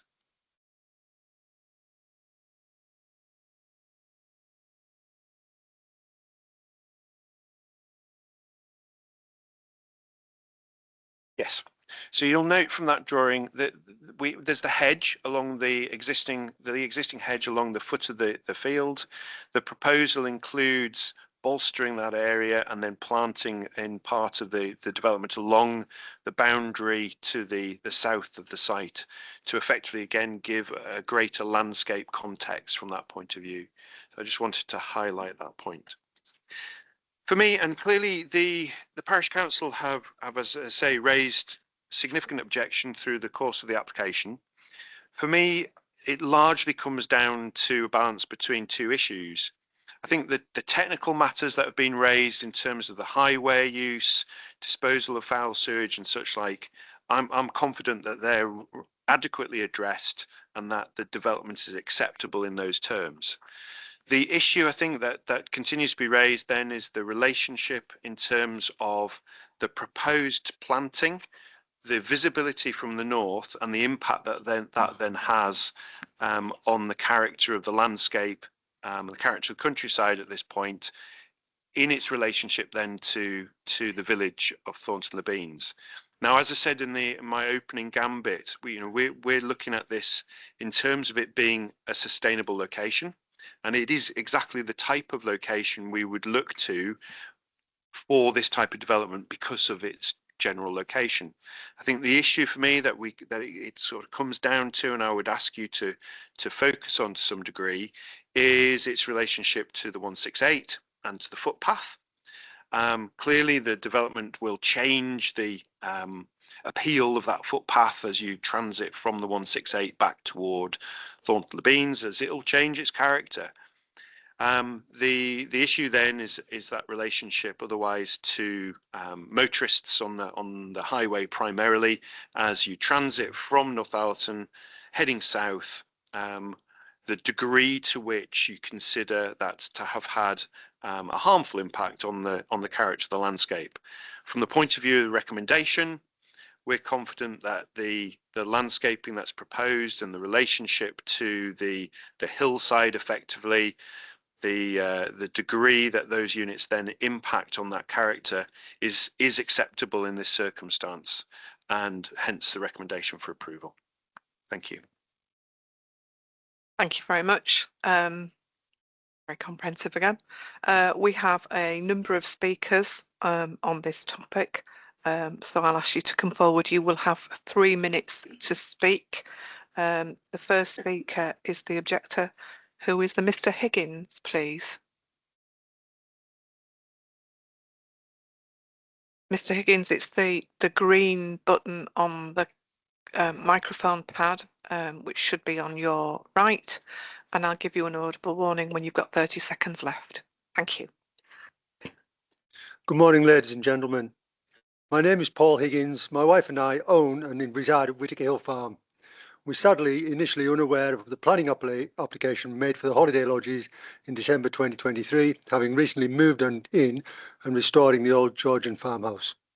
We had not seen the planning notice put up, and the planning department failed to inform us when they sent out the notification letters, as our farm address had been fraudulently used as a pretence for farm diversity. We noticed Mr. Pearson states that the site will be 200 metres from our property. Our fence line is the boundary and is extremely close to the development, with the fully glazed gable ends being 38 metres away and the parking only 7.5 metres from our boundary and fence, with absolutely no screening for both us and our livestock, who will not have a safe or peaceful surroundings they require. With reference to the recommendations laid out for commencing the building of the site, it says the machinery, workmen and wagons are allowed to work 5.5 days a week. This means the workmen's vehicles and wagons will be turning past our property earlier than 0800 and later than 1800, and we will have just 1.5 days of grazing in our of safe grazing during this period. We're surprised at the start of the materials, which the new structures are made from, and should surely be viewed as more like permanent housing. If the units are true holiday business, they will be habitable for 365 days a year, with the warden's accommodation being a permanent dwelling. This structure reflects in their large nature that of a permanent housing. Surely this is a significant development when infrastructure and services, including highways, are being laid going against LPP EG8. I would like to ask whether a business plan has been submitted to show sustainability with regards to the tourist sector, as another local holiday park, Roseberry Topping, has recently gone into receivership. And with this in mind, why would anyone allow 17 acres of prime Grade 3 land be used for holiday accommodation? And there is still no way to know whether the initial plan for 40 dwellings will come to fruition. The negative impact and added noise and light pollution to our property will have a detrimental impact to our physical and mental well-being. We will be constantly worrying about comings and goings of strange people, campfires and the risk of drunken residents risking the safety of our property and livestock, therefore ruining our way of life. It has put a huge doubt on why we ever considered Hamilton to be a safe and healthy location to reside. Thank you.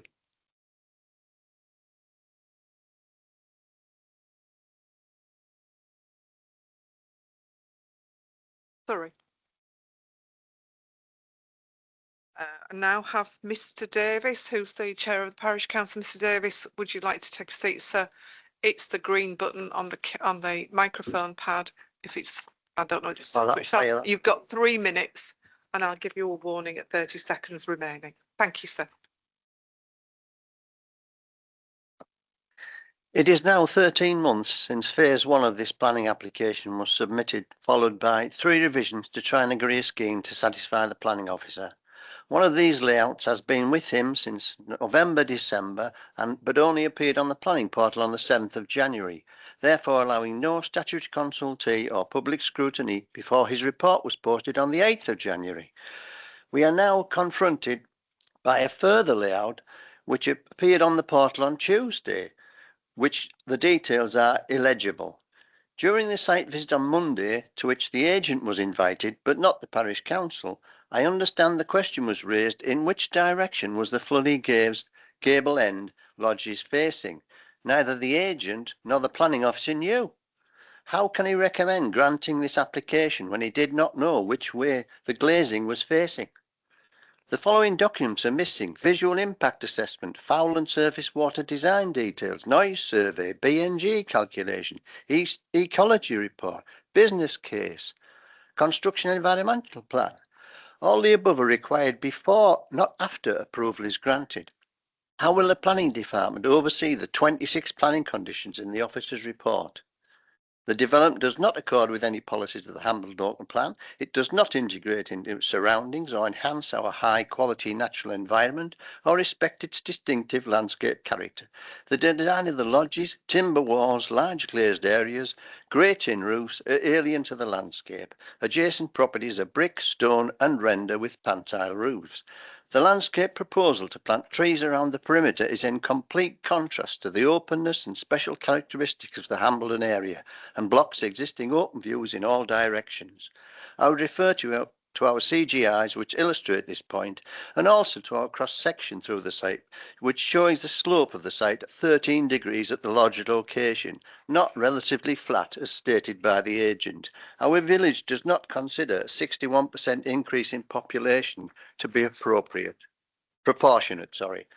Where is the demand for this type of accommodation? Within 15 miles of Thornley Beans, there are 40 lodge sites with over 100 luxury units for sale, several within 5 miles of this proposal.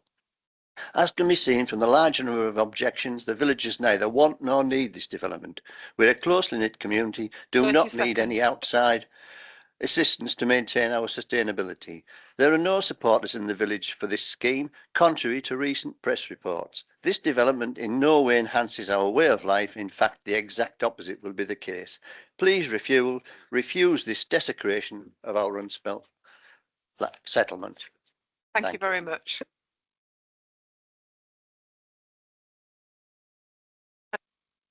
Councillor Baker, 3 minutes, I'm afraid, same as everybody else. Thank you, Chair.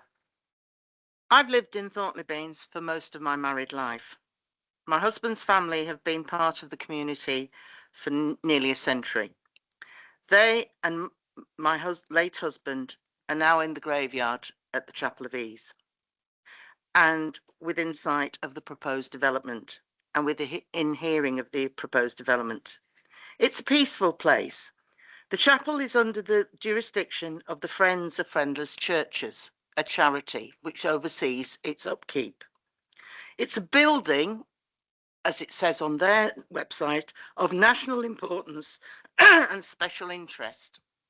So much so that they have informed us that if this development goes ahead, at present, the building is open every day for free access, for a place of quiet and solitude.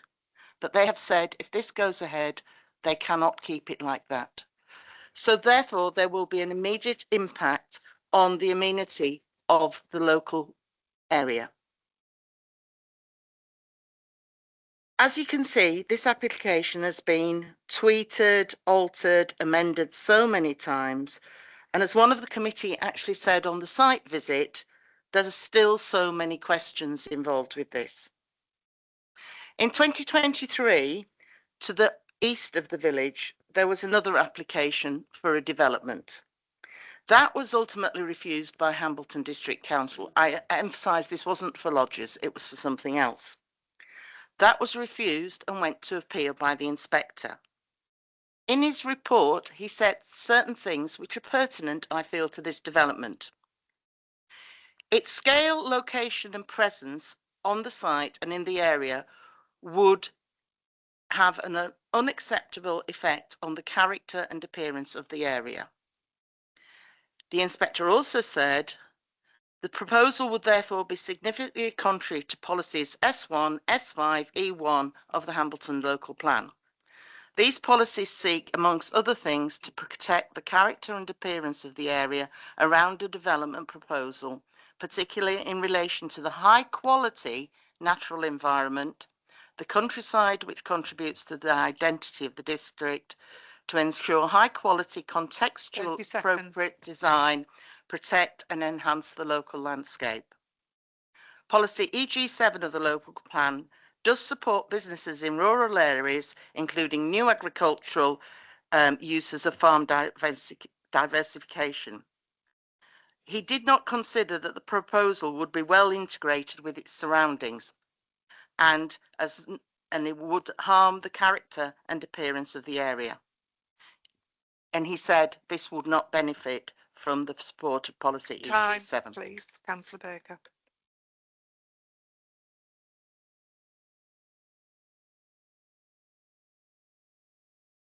Finally, the applicant's agent, Miss Farrow. It's the green button on the microphone pad. You have 3 minutes and I will give an audible warning at 30 seconds.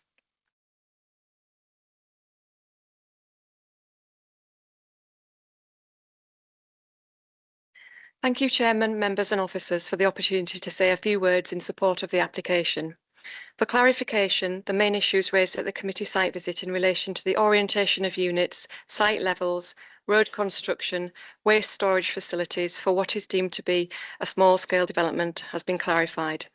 The applicant has asked that I thank officers and members for their time and that the committee report fully sums up the hard work and efforts of all those involved in the pre-application and planning process, policies and conditions with regard to the principle of the development, the design, character and appearance, residential amenity, heritage assets, highway safety, flood risk and drainage, ecology and biodiversity net gain and external lighting.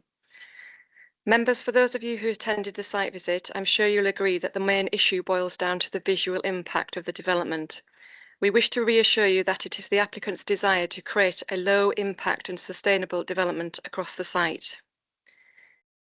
With regard to the distance to the village and neighbouring amenity, the scheme before you would not unacceptably undermine the character and appearance of the village, nor the wider area.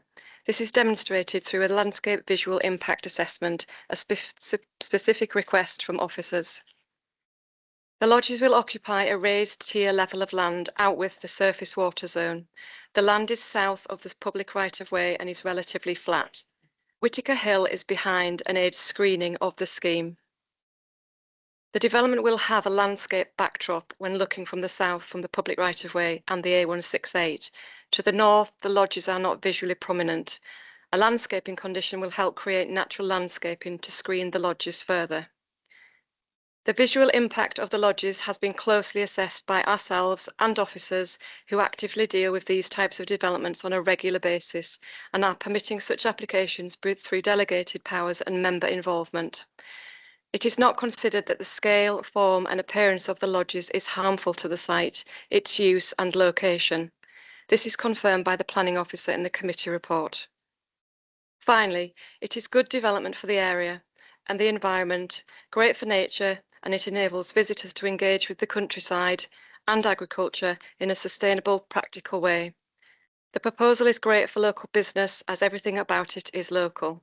It will employ local people and we firmly believe that it is greatly complementary to the local economy because it brings in visitors who otherwise might not come here, benefiting local shops, cafes, pubs and businesses by way of tourism spend, retention of services and jobs for all. The message we hope members will take to discussion is that the council and officers and the wider local planning authority have worked with the applicant over the last 13 months to deliver a scheme fit for purpose and to please all parties. We respectfully ask that the application is approved. Thank you for your time. Thank you very much. Right. Mr. Jones, do you want to come back on any of that? No. Okay, fair enough. I'll open it up for questions then, members. Councillor Baker. I've got a couple of questions.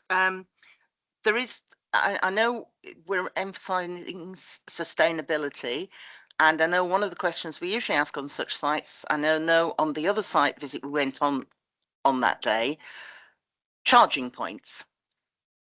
There's no reference anywhere to charging points, which I presume there should be, and there's no indication, I don't think, on any of the plans as to where the waste, dustbins, etc., will be stored.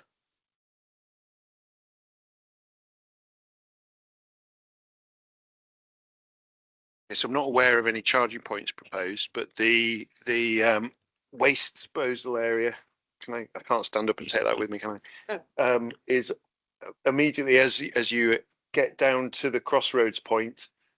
Is that what it says in those little? It does, yes. Yeah, right. Okay.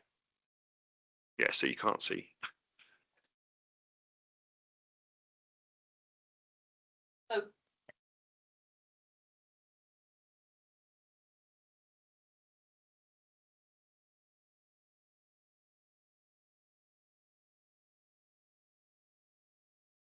no. So from my perspective, this would most likely be dealt with by a private waste firm. So it would be a relationship between them. Clearly, they would need to understand what the implications were of the slope and the surfacing thereof in order to ensure that they could access and egress the site. Councillor Burr. Thank you, Chairman. Just a couple of questions, please. This scheme looks as though they're like permanent structures. They may be not, they may be.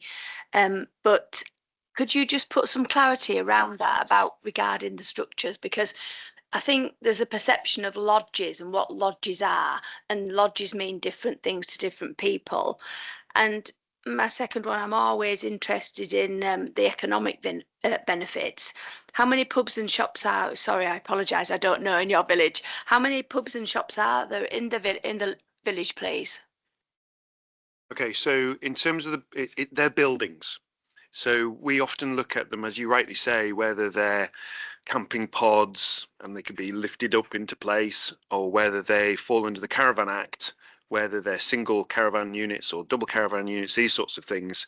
That has a bearing on the nature of the application to some degree, because we'd look at the siting, the change of use for the siting of, as opposed to a building. From my perspective, these appear to be buildings. They're not movable. They would otherwise, whether they're termed lodges or other, they are buildings. They're not caravans. And the other question was about the services. So in Thornton le Beans, there is just the pub. I'm not aware of a shop of any form. There's not even a farm shop, is there, or anything of that nature? So yeah, it's basically just the pub. And then obviously services otherwise in North Alston. Councillor Napton. Yeah, thank you, Chairman. On the matter of the public right of way, I know it was very interesting to go on site and see the layout, etc. And it's been stated that that public right of way can be boggy or waterlogged, and that might deter the visitors to these lodges from using that route into the village and forcing them upon the road, which is unlit. Has the applicant offered any commuted sum or whatever in order to work with the parish in improving the drainage, etc., of that footway, because they talk about sustainability, and that's part of the sustainable package, is to have a safe route into the village in order to access the service, which would be the pub. That's my first question. And the second question, it sort of touches on the Chapel of Ease, really, and the concerns that the Friends of the Friendless Churches, was it, I think, have about leaving it open. And I can appreciate that, because many churches now have to be locked. So I come back to what I said on the site visit as well about the management plan. And does the management plan state any restrictions around effectively stag and hen? So, it may say you can't have multiple units with single sex occupant or whatever. There are ways and means of trying to deter stag and hen parties from that, who may be the largest impact of the disturbance to the villagers and their feeling of security. Okay, so the footpath, no, is the simple answer, that no community sum has been put forward. Clearly, we're being advised by the parish council from that point of view. We've not walked the footpath 100 times during over the year, so understanding the limitations, I suppose, of the footpath. There are issues around undertaking works to third-party land in terms of the width of the existing right-of-way and what it actually says in the definitive plan, which is often nondescript from that point of view. So it's otherwise made to be able to pass and repass. So yeah, there's nothing being put forward. It would seem likely that during good weather, you'll be able to use a footpath fairly readily, and during bad weather you'd be unlikely to go in your best trainers and use the footpath. And certainly the commentary from the parish council is when it's wet, it's really wet. The path itself comes up onto the higher land from in front of the units. Clearly, as we walked to that site, it was quite frozen. My anticipation is that most of that footpath could still be used through that section. It's where you then drop down, pass through the sewage works, across the watercourse and back up into the village, that it becomes a problem, partly because of the slope and partly because of water management. The chapel, so the impact on the chapel, you'd have to consider, as I've said previously, in terms of any impact that you identify. From an officer's point of view, we've identified no harm. It is entirely at your gift to identify that you consider it to be harmful, either to the setting and or use of the chapel, in terms of as set out by Councillor Baker. So that is something that you can identify. That is something that if you identify that as harm, you would have to give it significant weight. I was thinking through as you were going through, Councillor Baker, as to how I would approach that, and clearly that would be a decision of another third party, which then has an impact on the enjoyment of that designated heritage asset.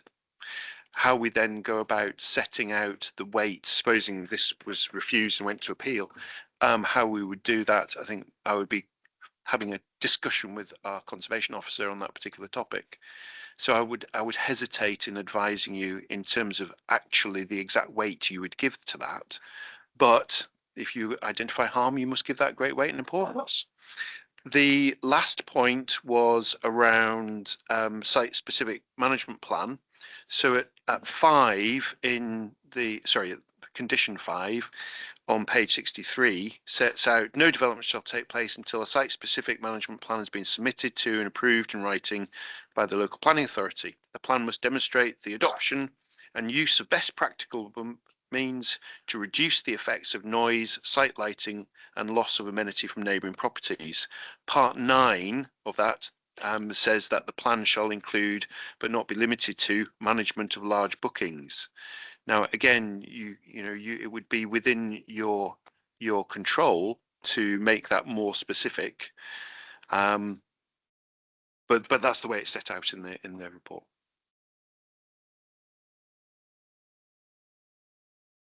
Councillor Andrews. Thank you. It was just for clarification on how we as a planning authority have put notifications on the public portal. It was briefly mentioned by one of the speakers that the protocol wasn't followed. Can we be assured that everything was done correctly? Thank you. This in reference to the latest plan. There was a latest plan added. That was an indicative landscape plan very recently, which is referenced to be illegible. Apologies. So that there was an indicative landscape plans added to the file after the committee report was prepared. In that sense, it's only indicative, and I do take the point that it is difficult to read in parts. But yes, it's only indicative. The landscaping is in fact shown quite well on the plan behind us now.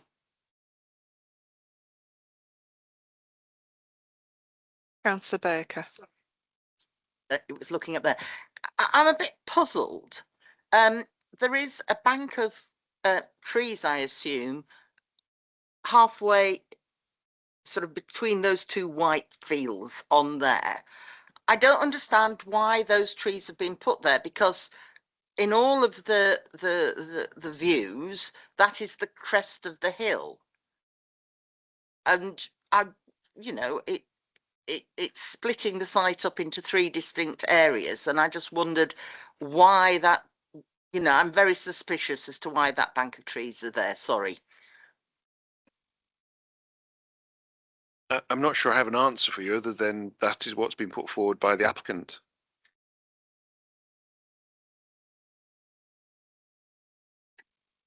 Can I ask a question? Oh, yes, sorry. Yes, sorry. Sorry, Janet. Sorry.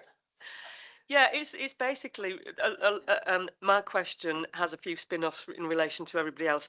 So how much planning weight is given in this scenario to the actual viability of the business? That was my substantive question. But the other question spins off from the footpath. If it's a boggy area, wouldn't the occupants be expected to wear good footpath, or could the onus be put on footwear? Sorry, I'm not. Or could the onus, could the developer in some way upgrade the footpath to make it usable? And then in relation to Lindsay's question about the services in the village, and I did read that in the report that there was only one pub, but I think you mentioned in the report that you would expect people to travel into the services at North Allerton, in which case, where is the footpath in relation to the bus stop, if there is one? Sorry, have I got that wrong? See if I can cover off I might come back to you for a repeat of the question, to be fair. So in terms of the existing footpath into Thornton-le-Beans, one could ask, if one considered it to be necessary, one could ask for information or money for that matter to upgrade a route. And it is something that we've done, with housing developments, generally speaking.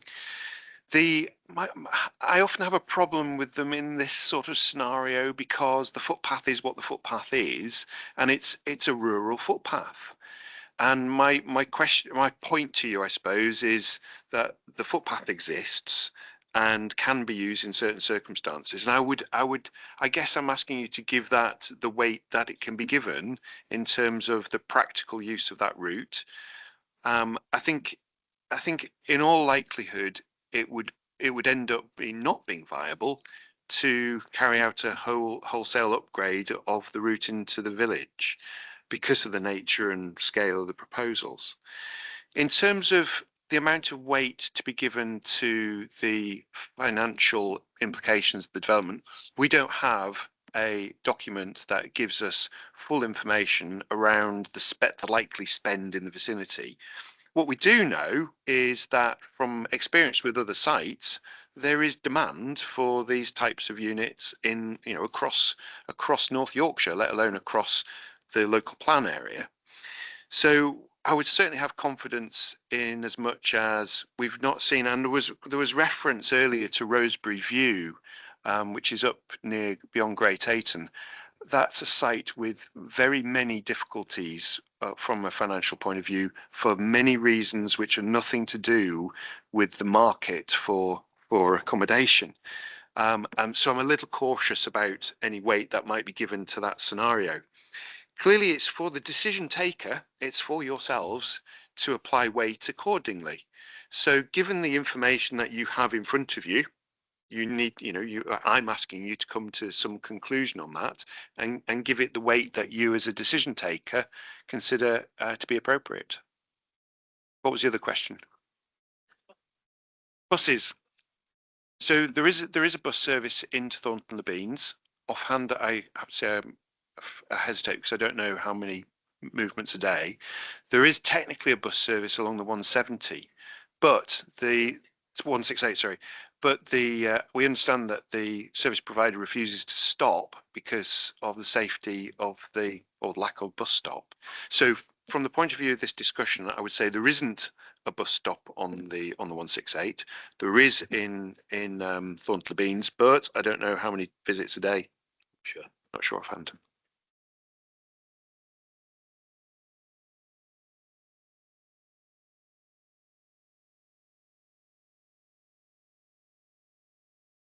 So I have a question, because I am struggling a bit with the positioning of these units on the site and to understand the impact from the southern side as you approach it.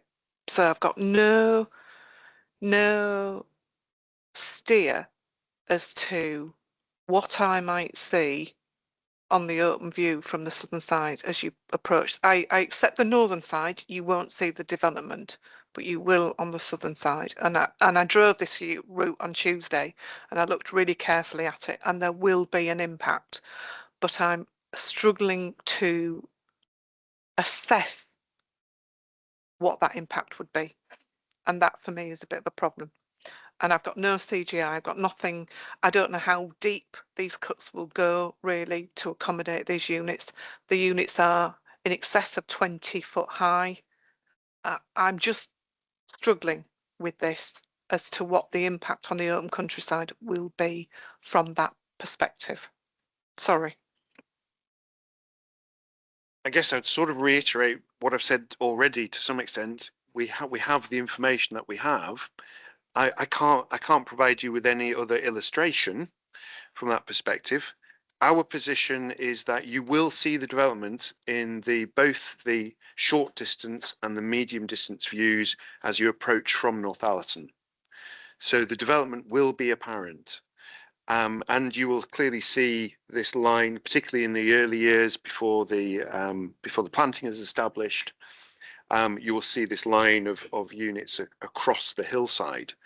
Clearly, as time goes on, the planting in the immediate foreground will have a significant impact on the short distance views.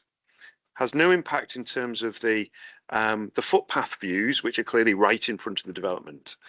In terms of the medium distance views, the character will change because you've got planting then beyond the units. So you'll see the units still, but rather than seeing them only in the context of the hill, you'll see them in the context of the planting beyond. I think the planting in the foreground from the medium distance views will have very little impact. So you will still see those units halfway up the hill with the planting then beyond them.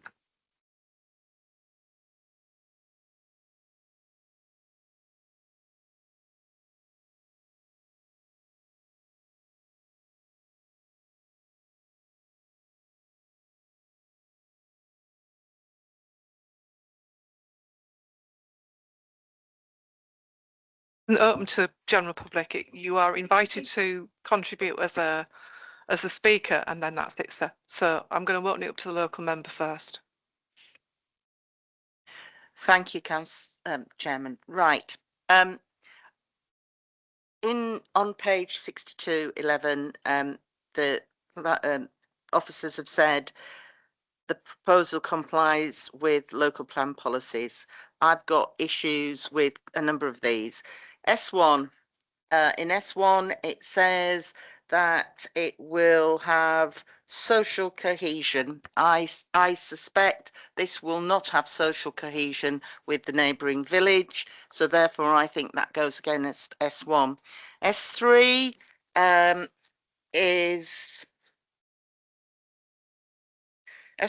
is about spatial distribution. Amongst that, it says existing development commitments in small villages will help meet development requirements, but no sites are allocated in this plan in these villages, reflecting the very limited level of services and facilities available. One bus, one pub.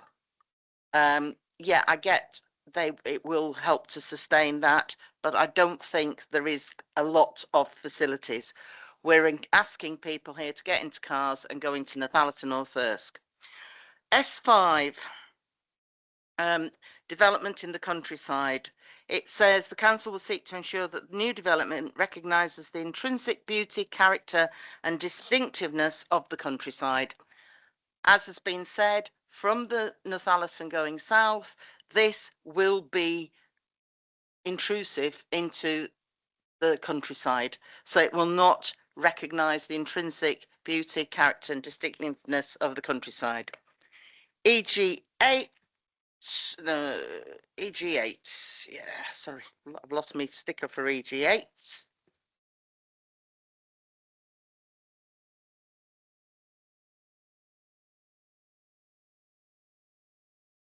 Visitor economy. The scale, form, layout and design is appropriate to its location.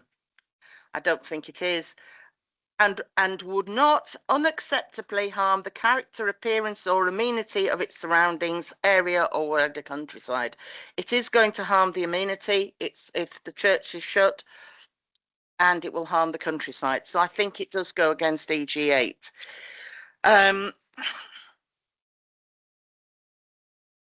E1 design. Responds positively to its context. We've said it doesn't recognise the village. It's a totally different design.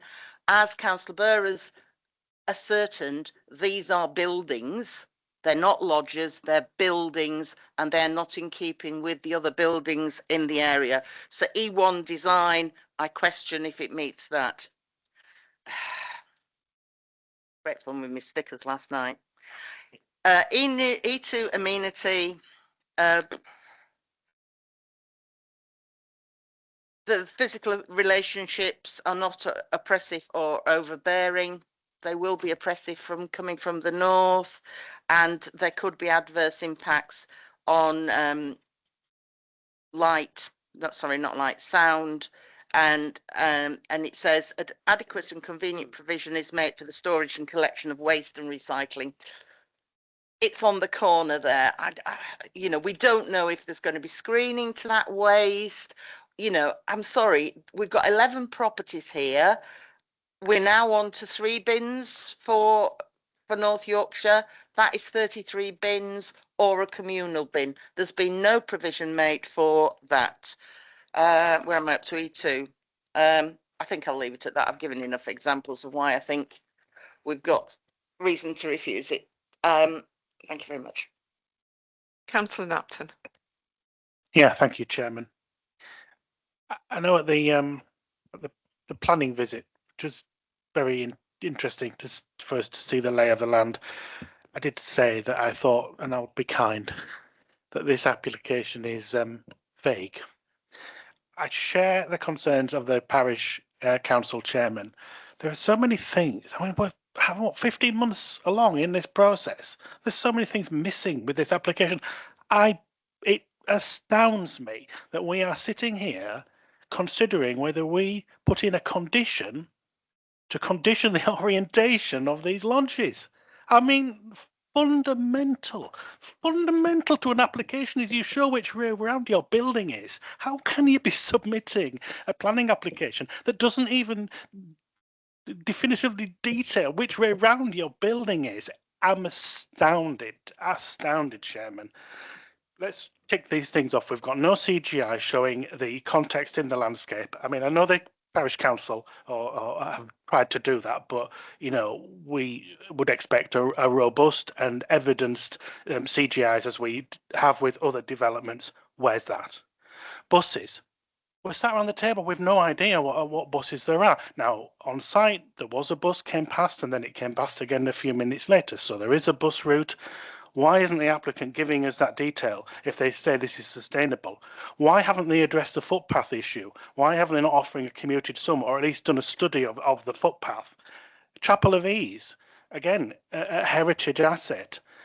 Knowing the concerns around that, why aren't they trying to address that with the Friends? You might have a key code or something so that the residents of the village can access, but the other people can't.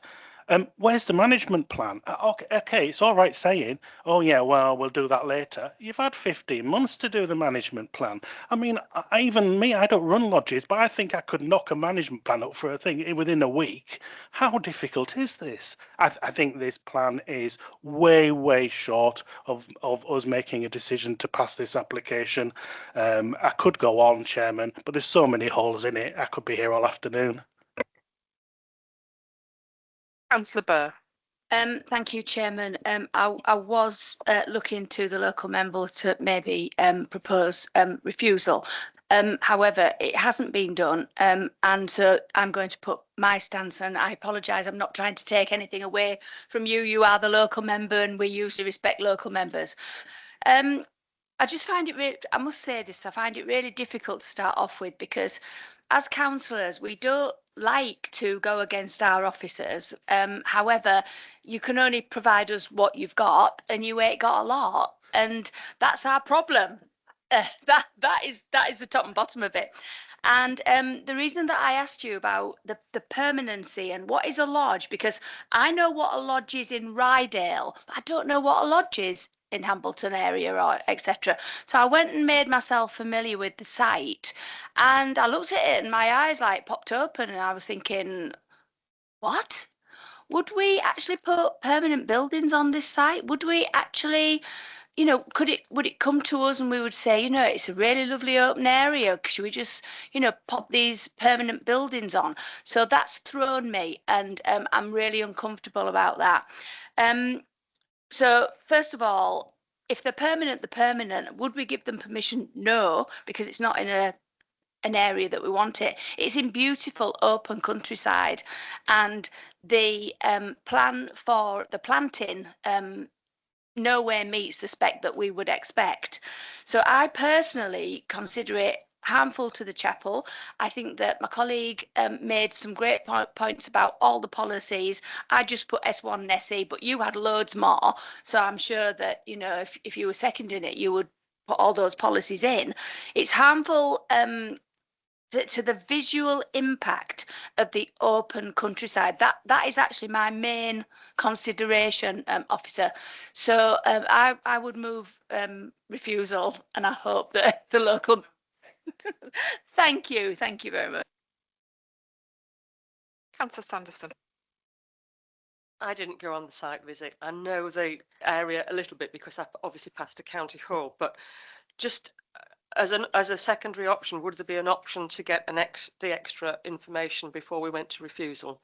Would that be an option? And another, it's a sort of really question to the officers, if I can, at this stage, about permanent buildings, because I know about the permanent buildings in Rydale, as you know, but I don't know about that Hambleton plan. What I do remember when I sat on the Rydale Planning Committee was there were some holiday lodges of a similar type built in the open countryside outside the development land in a very, very tiny community in my division. And I heard all the similar arguments about viability. They were going to be permanent residential. They would impact on the landscape, that would impact on residents. All those arguments I heard. Those holiday cottages were passed. I passed them on a regular basis and I wouldn't even know they were there. So, I mean, I know each application is different, and I think there are clearly things missing about the frontage, but does it have to be a refusal at this stage? Could we just defer it and try and get some questions answered? Thank you. Councillor Andrews. Thank you. I'm happy to agreement with Councillor Sanderson here. I think there's been a lot of work put into this. Yes, I also agree with certain points that Councillor Napton made, that there are holes in it, but I do think we should possibly look at answering some of the questions that have been raised. We can't have things on a primary route necessarily, because that is in the local plan, and then say it's visually impactful, because primary routes are, you know, it's the weight you put on how visually impactful it was. It is a fleeting as you're travelling by car one way. Do we put as much weight on that as other stuff within the plan of tourism, etc.? And it's the church. It's not a church. It is a church. A chapel of ease, sorry, yes. I was quite concerned about that, and when we went on the site visit, it is the right time of year to look at it at its worst, and it didn't, the view wasn't necessarily impactful, but you have stated that there's a possibility that the Friends of the Friendless would be worried about the impact it would have with people going to it. There is the positive spin on that people might go there for reflection, and they may have then, you know, donations, etc. It's not necessarily, I think something like that, it shouldn't be a knee-jerk reaction to say we're closing it or locking it until something negative does happen. So I do think that there's lots of things that have been raised that aren't necessarily planning issues, but I would be minded to look at getting the answers that Councillor Napton has raised, rather than refusal.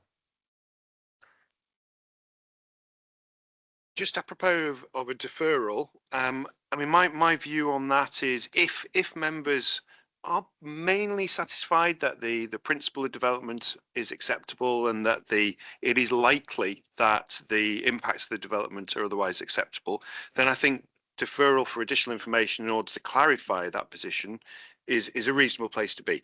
I think if members are minded that there is, frankly, I've written quite a long list there. Thank you, Councillor Malton.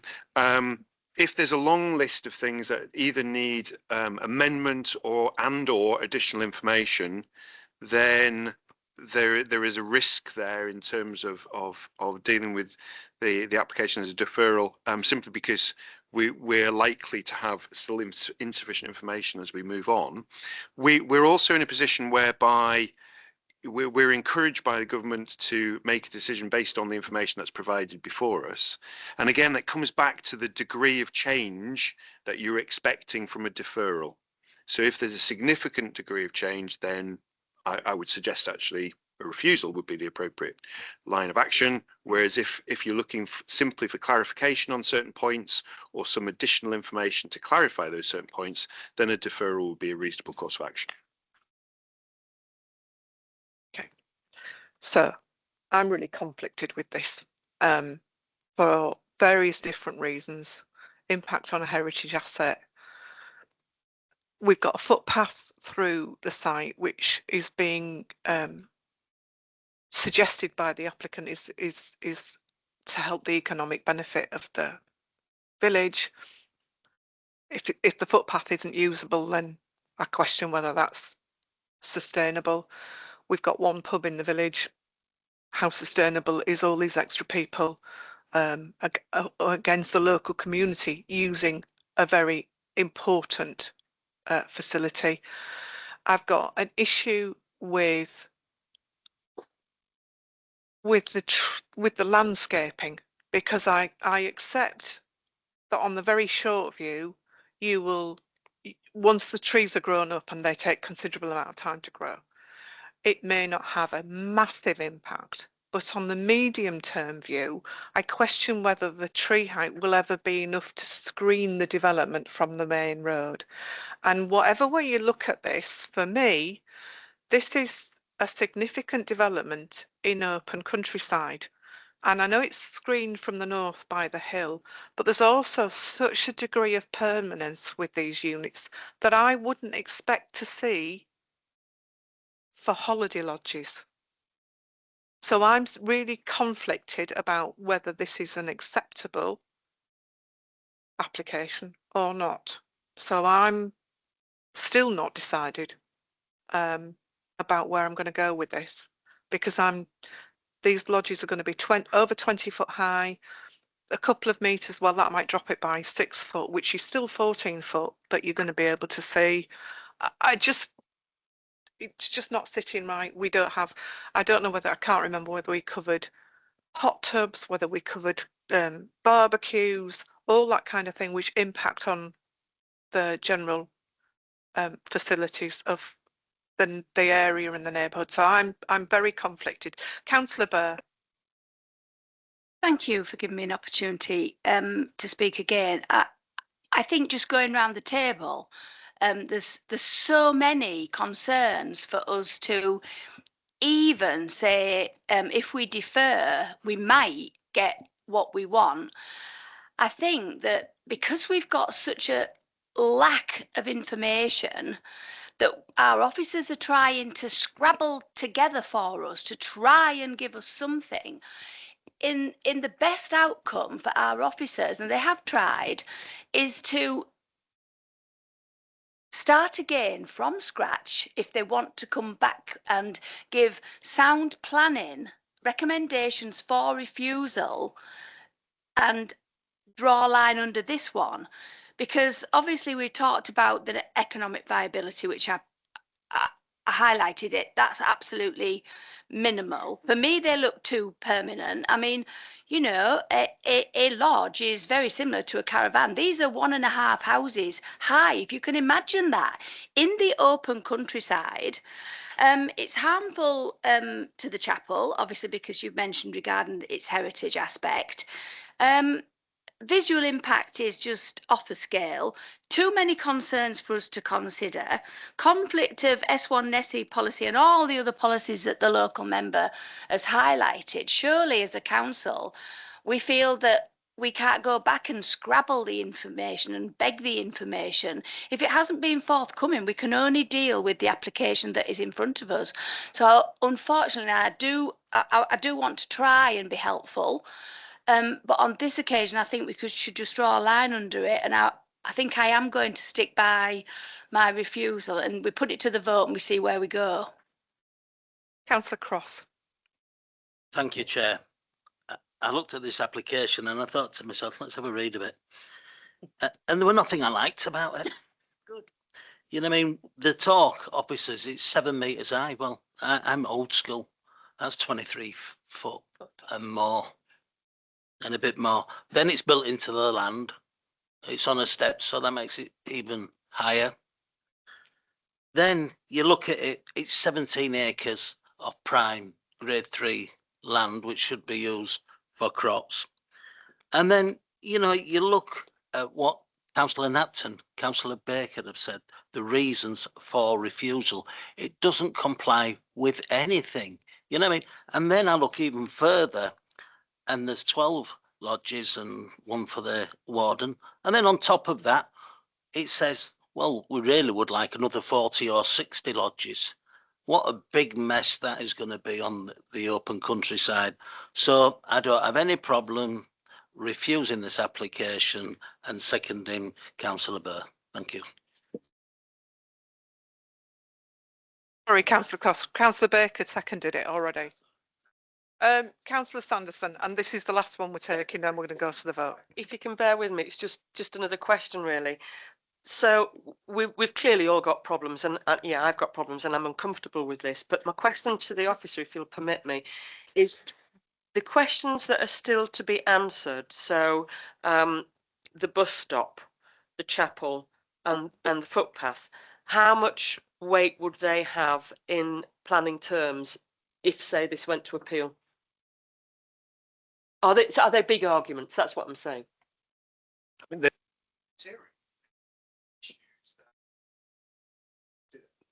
in my view, sorry, killed my microphone. In my view, had they been the only issues that you were raising, then I think it would be a bit marginal in terms of penning a refusal. I think and as I say, I've written down most of what Councillor Napton has said previously, and you know, there are, in my view, again, in terms of addressing a reason for refusal in an appeal situation, I think there is enough there for us to go on in terms of the weight that you would give to each of those considerations. Okay. Are we just going to get the monitoring officer to come in? Sorry, Kelly. Thank you. Thank you for upgrading me to. Oh, all right.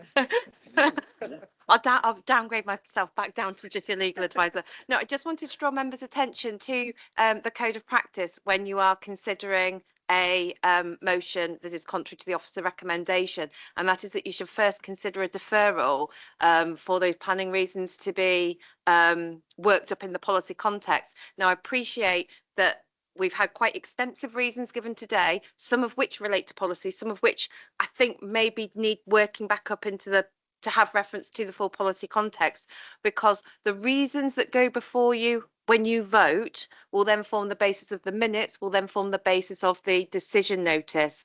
Therefore, I'm not sure that we have enough, and I've consulted my planning colleagues, and we haven't got the reasons for refusal for you to vote on today fully articulated. Therefore, I would urge you to consider a deferral for reasons to refusal to come back.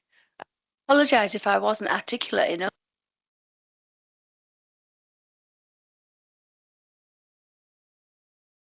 Sorry, fully understand the reasons you've put forward, but those reasons need working up into a planning reason with the policy referencing and context. Now, I appreciate we had that for some of them, but we haven't had it for the ones sort of the heritage and the landscape. We had it on the earlier policy ones. So it's a bit of a mix and match is what I suppose I'm trying to say.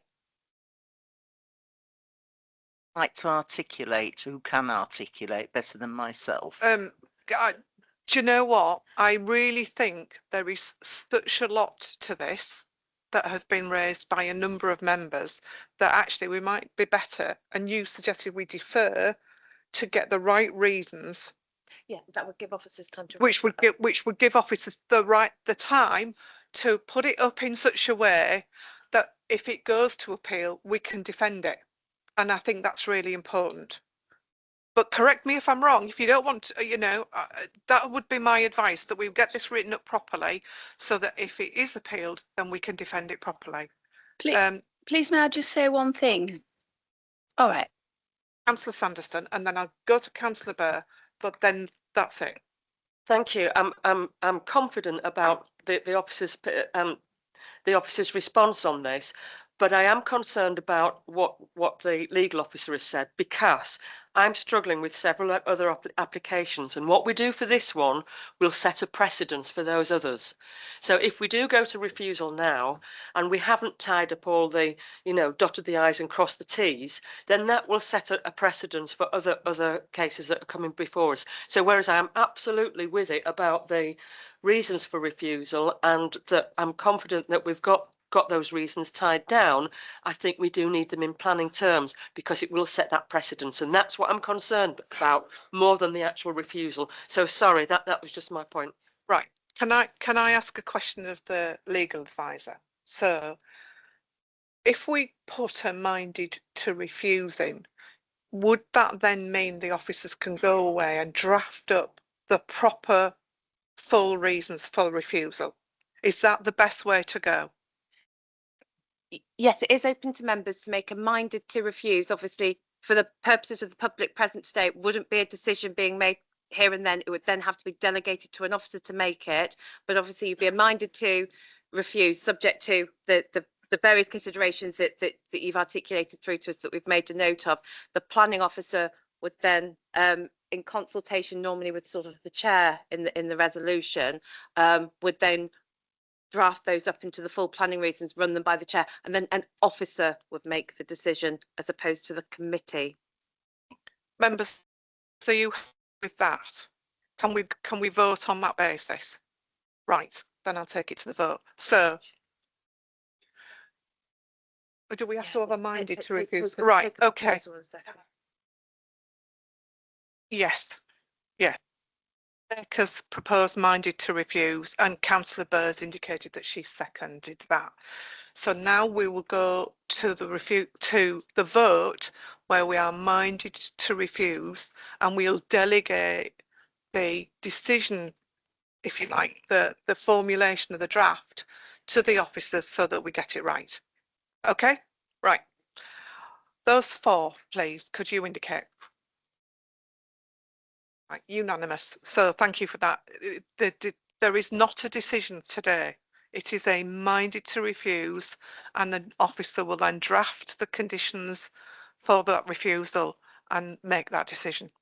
Okay, just so that we're clear about what's happened. Thank you very much. Apologies to members of the public, officers. We needed a break. It's been a long morning so far, so comfort breaks were required. So back onto the agenda, please, if you don't mind. There's a couple of items still to do. So item number 6 is application number ZE24/00421/73 AM. This is variation of conditions of planning approval from 15/01451/73 AM, which was on the 18th of March 2016. And this is to allow amendments to the layout of the site, the design of lodges, removal of public access to the football pitches, and amendments to timescales of the submissions of details to satisfy conditions at Pickering Showground, Malton Road, Pickering. We just have the agent to speak on it when the time is right for 3 minutes. So I'll hand over to Ellie, because I think this is you, Ellie. Yes, Thank you. So members, this application relates to the Pickering Showground site, which is located around 2 miles south of Pickering on the A169 Malton to Pickering Road. The application site is around 43 hectares in size and essentially comprises 2 parcels of land linked by a narrow parcel of land. The site has previously been used as a showground and events field, with the erection of an events arena in around 2004. Planning permission was first granted in 2013 for the siting of 133 holiday lodges, a manager's lodge, restaurant building, site shops, reception buildings, the use of part of the site for touring caravans, the formation of a camping area with 15 camping pods, together with the construction of shower and toilet blocks, the use of part of the site as an events field or football pitches with the erection of an associated pavilion, the use of part of the site for events and outward bound activities, formation of nature and picnic areas and a lake, the use of part of the site for car parking and a park and ride facility, together with the erection of a passenger shelter and gatehouse, along with associated site landscaping, highway improvement works and internal access roads. A subsequent application was submitted in 2015 to make a number of amendments to the scheme, including the design of the lodges, the reconfiguration of the shape of the lake, the change of the area of mobile caravans to glamping pods, and the submission of details in relation to the original conditions. And the agenda papers include at pages 98 and 99 the previously approved site plans for members' information.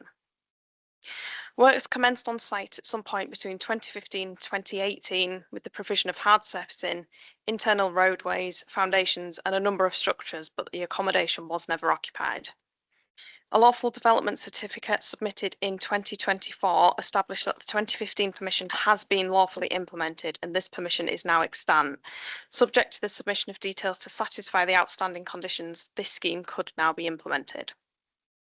The application before members today seeks to make a number of amendments to this 2015 permission, including the timescales at which details should be submitted to satisfy conditions or work undertaken on site. The principle of the development of this site has been established through the two previous applications, with the consideration of this application relating only to the amendments that are now sought. The revised site layout plan would provide for 133 holiday lodges and 130 touring caravan pitches as originally approved within the 2013 permission. The provision of a mix of accommodation is considered acceptable in line with SP8 of the Rydal Local Plan Strategy. The Rydal Local Plan Strategy refers to Pickering as a centre for tourism and as a gateway to tourism and recreation opportunities further afield, with the policy seeking to secure the provision of additional visitor car parking and/or a park and ride facility to support Pickering. The delivery of the park and ride facility is considered to be a key part of the development of this site. However, it is accepted that the demand for the facility will increase once the lodges are occupied and events taking place on site, and as such, the amendments are considered to be acceptable, with the facility likely delivered in a timescale that would coincide with the appropriate demand for such facility. The condition in relation to the nature and picnic areas required that they be provided on site no later than the 30th of June 2017. Clearly, this can no longer be achieved, with this application proposing that these areas be available before the occupation of the 31st lodge. The nature and picnic areas shall be available for use by the general public, with the exception of organised events with attendance over 250 people. This amendment ensures the retention of the public facility, but also provides the site operators the ability to close the areas to the public during large events in the interests of public safety and is therefore considered acceptable. The application proposes the provision of cycle and pedestrian routes to link the site to Pickering, with the route extending from the eastern boundary of the site on Malton Road to the south of the touring caravan site, exiting onto Haygate Lane to the west. The conditions imposed on the 2015 permission required this be available for use in June 2017. Clearly, this can also not be achieved, with the application seeking to open the route prior to the occupation of the touring caravan site. Given the close proximity of the route to the touring caravan site, this is considered to be an appropriate amendment in the interest of public safety, but would still be delivered and available for public use before the end of the first phase of the development. The local plan strategy seeks to secure appropriate uses at this site, along with strengthening the connectivity of the site with Pickering. The proposed development is closely associated with the exhibition hall, with the scheme resulting in a multifunctional tourism destination that would bring wider benefits to the local economy and provide a long-term sustainable use of the exhibition centre. The site has been in a poor state of repair for a number of years, and whilst the 2015 permission has been implemented, the site has not been operational. This application seeks to ensure that a successful scheme can be delivered on this site, bringing the economic, community and environmental benefits to the site and wider area. The proposed amendments sought under this revised application are considered to be acceptable, and the revised scheme is considered to continue to align with the requirements of the local plan strategy and the MPPF. I'll just run through the photo presentation. So this first photo is an aerial view of the site to help members appreciate the relationship of the site to Pickering. So the whole of the application site is outlined in red, with Malton Road annotated to the east and Haygate Lane to the west. The Black Bull Inn is located to the south of the site, with the Steamer Mall and Garden Centre to the northeast. This aerial dates from sort of early 2023, and you can see within the southern parcel of the site the extent of the work that was undertaken by the previous site owners. And Lees Lane further to the west is also annotated, which forms part of the Malton to Pickering cycle route. If we could go to the next slide, which is the main entrance of the site on the A169. And the next photo is a further photo of the main entrance looking north towards Pickering.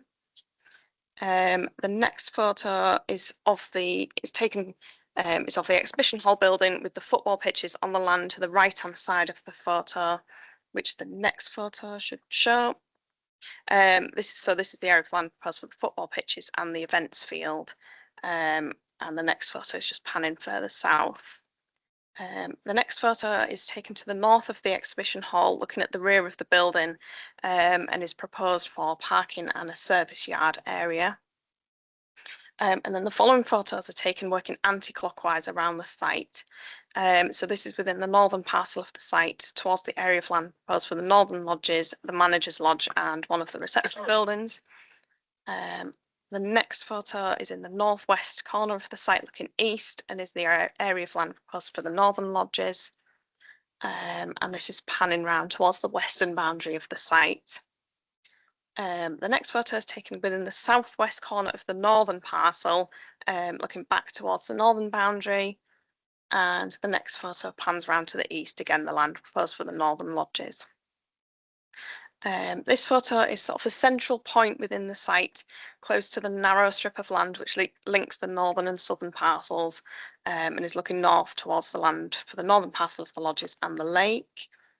This is taken on the western boundary of the site within the central western strip, which is proposed for the camping pods. And these next photos are taken within the southern parcel of the site in the area proposed for the holiday lodges. So this is looking towards the western boundary of the site. And this is the next photo. It's a further photo within the southern parcel. These photos were taken sort of in the summer of last year, so members who were able to visit the site on Monday will have noted that there are now more lodges and further landscaping and decking now in place. This is taken within the southeast corner of the site within the area of land proposed for the touring caravan pitches. The next photo is also the touring caravan site. The next photo is back within the northern parcel of the site and is the area of land proposed for the park and ride facility, parking area and nature areas, and is looking back towards the main site entrance. And then the next photo is taken on the main access road and is the area of land proposed for the football pitches and the events field. And as you can see, the exhibition hall is in the background. This is a further photo of the central part of the site proposed for the events, nature areas and picnic areas. And then this is just a further photo of the central part of the site. I think that should be the last picture. Thank you. Following the publication of the agenda, it was noted that there was an error on the site layout plans in that they showed more touring caravans than originally proposed. Revised plans have been submitted, correctly indicating the provision of 130 touring caravan pitches. There is therefore a change to the recommendation in that if members are minded to approve the application, it be delegated to the Planning Services Manager to allow an amendment to a number of the conditions to reflect this correct site layout plan and to allow a period of time for these corrected plans to be available on the website should third parties wish to comment. There are no further updates. Thank you, Chair. Thank you very much, Annie.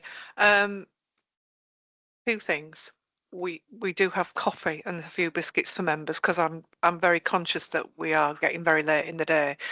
But what I would like to do is give the opportunity to the speaker, and then we can, if you want to grab a coffee, then please do while we're asking questions. So Mr. Lane, do you want to come forward to speak, sir, please?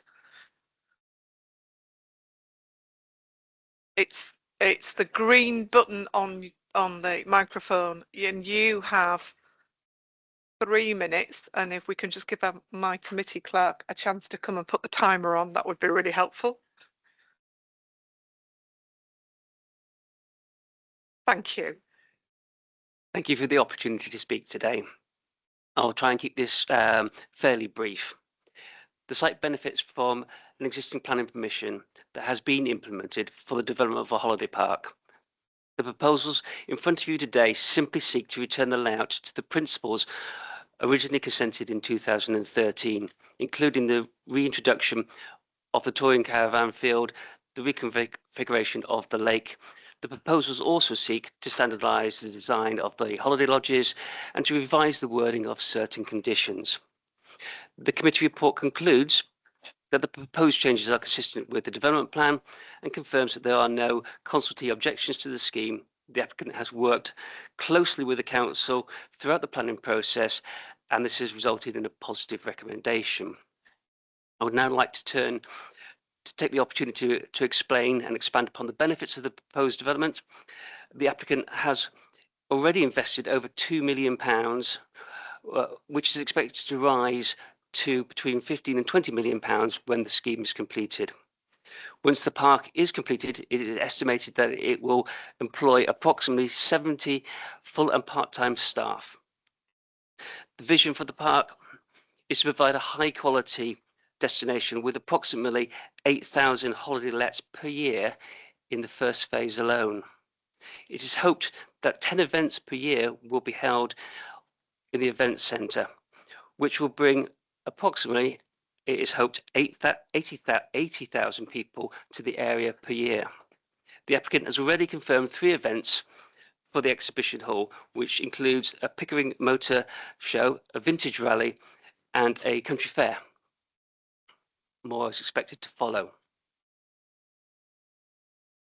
The applicant is committed to providing and improving biodiversity of the site and has installed so far 66 bird and bat boxes, planted 2,000 trees, and has seeded some 3 acres of land as wildflower meadows. The applicant is also working closely with a clean energy provider to utilise the existing gas wells for clean energy to power the park, with the potential to expand into Pickering and to supply additional business and domestic uses. The scheme will secure the use of a brownfield site as a holiday park, bringing additional expenditure and reopening of the showground, the organisation of a number of events, and connecting the showground to Pickering via cycle pass and the park and ride facility. The proposals provide major economic, social and environmental benefits, and I hope that you can support your officer's recommendation. Thank you, Chair. Thank you very much. Eddie, do you have anything to come back on with that, or can we open it up for questions? Right, I'm going to open it up for questions. Councillor Andrews. Thank you. Could I just seek clarity on the cycle path? I think it was 10.3. So, no, I've lost it now.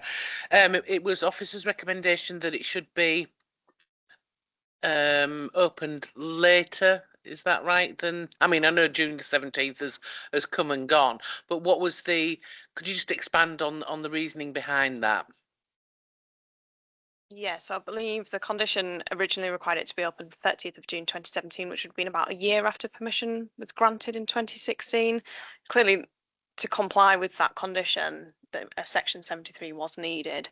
It's the view of the applicants that it's prior to the occupation of the touring caravans a reasonable time for that to be operational.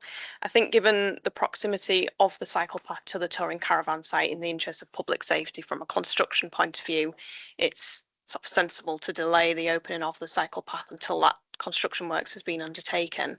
The touring caravan site does form the first phase of development, so the cycle path should be open quite early in the development. So So we can't actually put a date on like that was specified last time.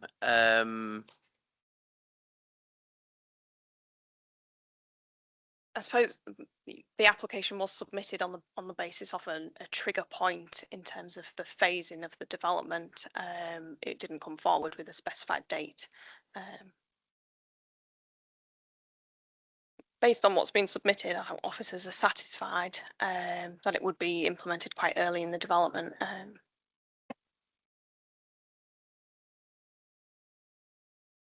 Councillor Sanderson. Sorry, I wasn't going to ask a question on this because I sat on the planning committee in 2013. We went round that site as an emergency because they wanted a quick approval for it. So I thought I knew most about it, but just sparked by the agent's speech just now. It's about the sensitivities on the A169 and the events.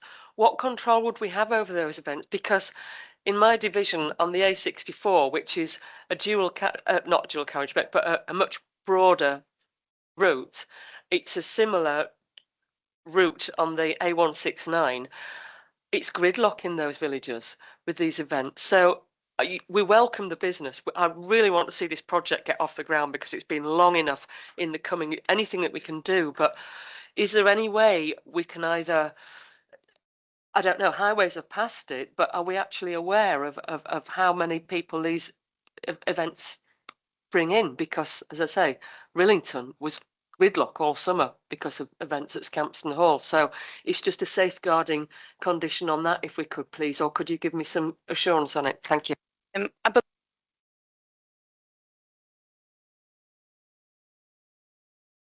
The lawful use of the site is, it can be used for events.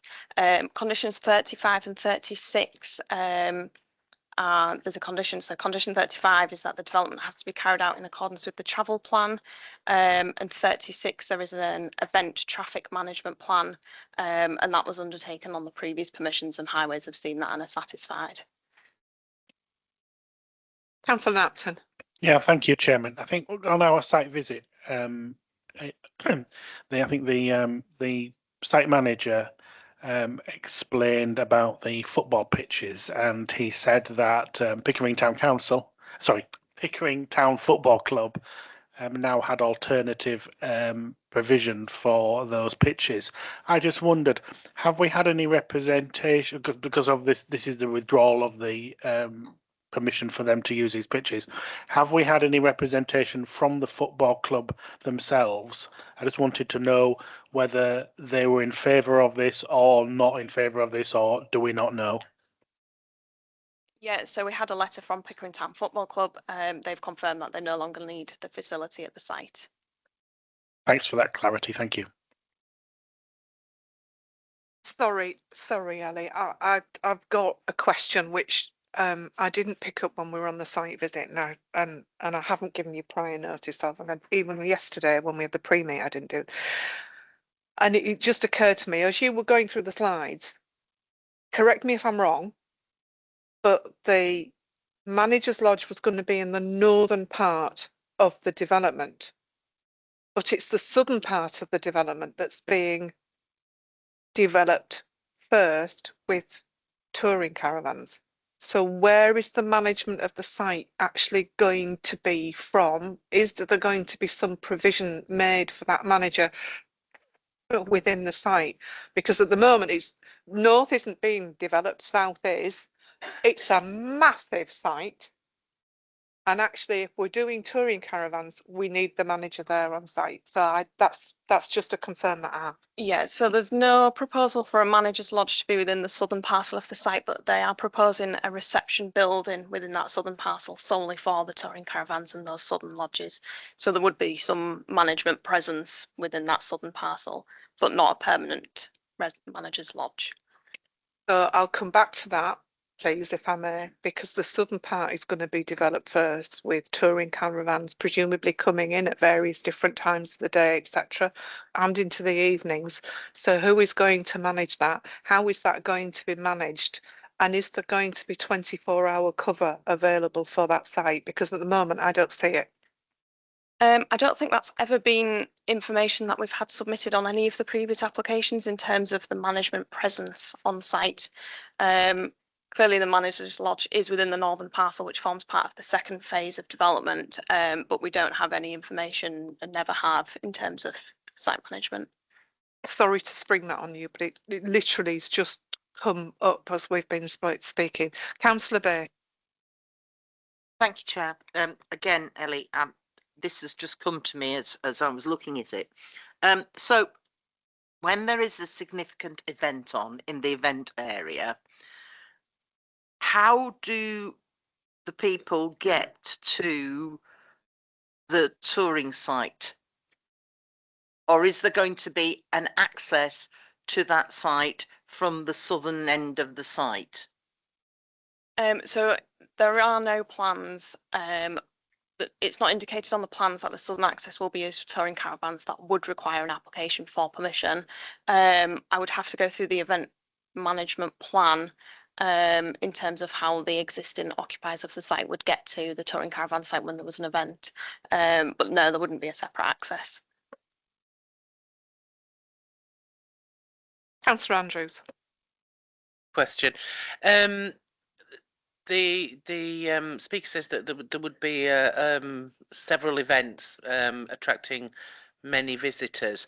Do we have a number of how many car parking, how the car parks, and would there be, is there going to be an overflow? I'm just thinking there's an awful lot of space for football pitches that are going to be possibly underused. Would they just always remain football pitches, or could it be used for extra parking and things?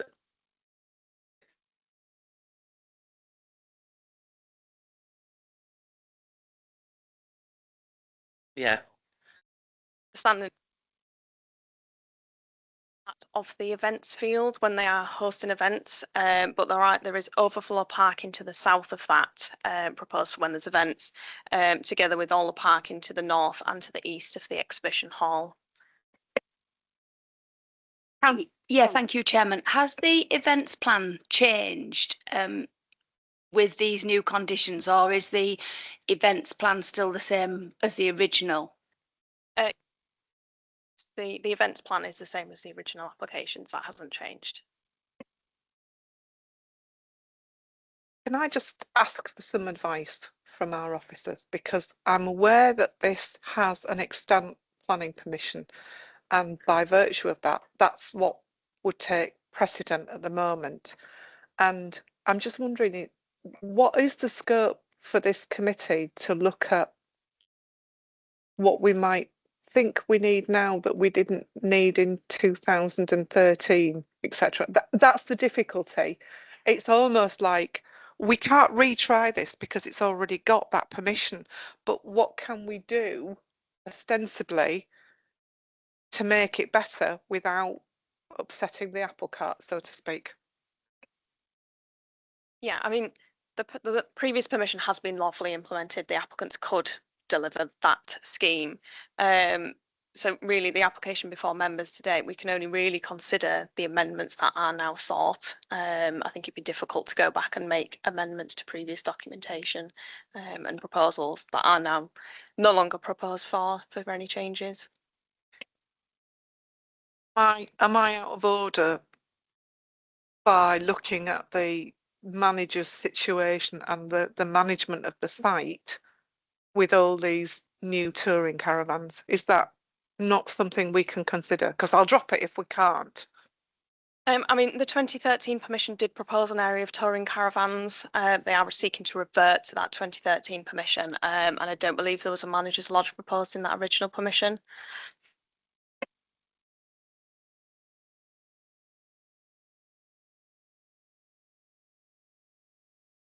Any other questions from members? Right, I'll open it up for debate. Do you want to kick the debate off as the local member, Councillor Andrews? Yes. Obviously, I'm glad that something is happening on this site. It's been a long time, as Councillor Sanderson. I remember, yeah, being sped around the thing, and what was going to be there was, yeah, Yeah, very good. The football pitches for the local football teams that unfortunately now we don't have the children of Pickering to go down to Malton now to play football. I am quite sad that there won't be the football pitches available. I would have liked officers to probably have asked further afield than just the Pickering Football Club about this, because I think character sometimes there's personalities and issues locally, and I do believe if we had the football pitches we would have local teams being coached by local people locally. However, that isn't on the cards now, really, because it's something that in the future I would hope we could possibly look to the applicant to see if it would be possible to do it. The cycle path, I'm very adamant that this should be open, and active travel should be implemented as quickly as possible from the site into Pickering, and vice versa when there are events on that local people can cycle down. It is also just immediate to the Pickering to Malton route that Rydal District Council spent a significant amount of money on providing. So going on to Haygate Lane, you can then go north or south into Pickering, or hook up to the main route down past Flamingo Land. So I do think as a holiday place, this route, the cycle route, will be used well. It is a different scheme. I do believe that what was originally planned, the lodges have changed somewhat, but we are where we are, and I think it's important for the tourism of the area that this is implemented as soon as possible. So I'm relatively happy with this application. Thank you. Councillor Burr. Yeah, thanks, Ellie, for your succinct report. This application is passed, and we're asking for some changes, as the ward member said, and we are in a different place as to where we were. I was on the planning committee when we passed this, and it was all singing, all dancing. So obviously we're disappointed that it hasn't come to fruition, but we have an opportunity, I suppose, now to move it on. I personally, I think it'll be great for Pickering and surrounding areas to get the holiday park. I also think that the new entrance that we've got looks excellent. When you drive past, it really looks welcome to Rydal. We are here. Come in and take a look. I've always supported this because of its good access to Pickering, and also the cycle plan that obviously we're working together on, Malton to Pickering cycle path, and I think that that's something that really needs to be taken into account.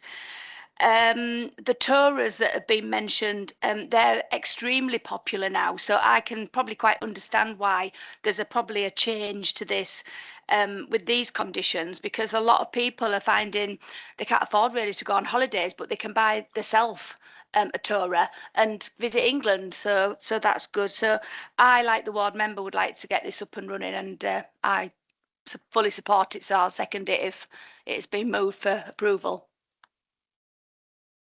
Thank you for the opportunity. I'd like to move for approval, but obviously anyone else that wishes to speak first. Councillor Napton.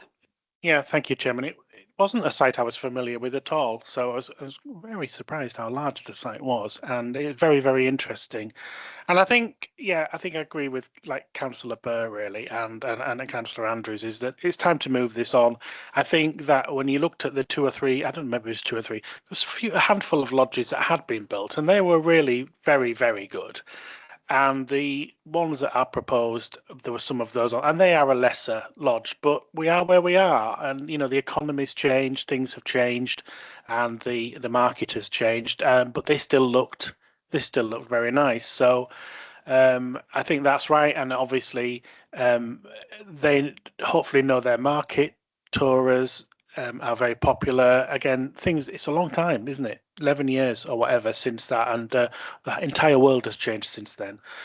So there are some concerns. I hope that the applicant is receptive, like Councillor Andrews says, to football being played on the pitches when there's not events, and that might be organised by local people and not necessarily the football club.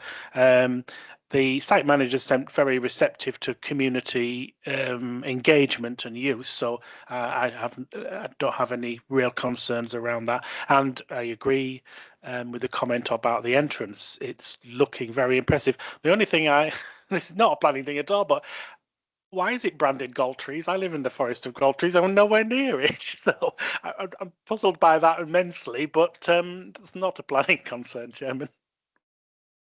Councillor Sanderson. Yeah, I think it's the right development in the right place, and I just wish they'd get on with it now because, you know, since 2013, sorry, I have my big mouth.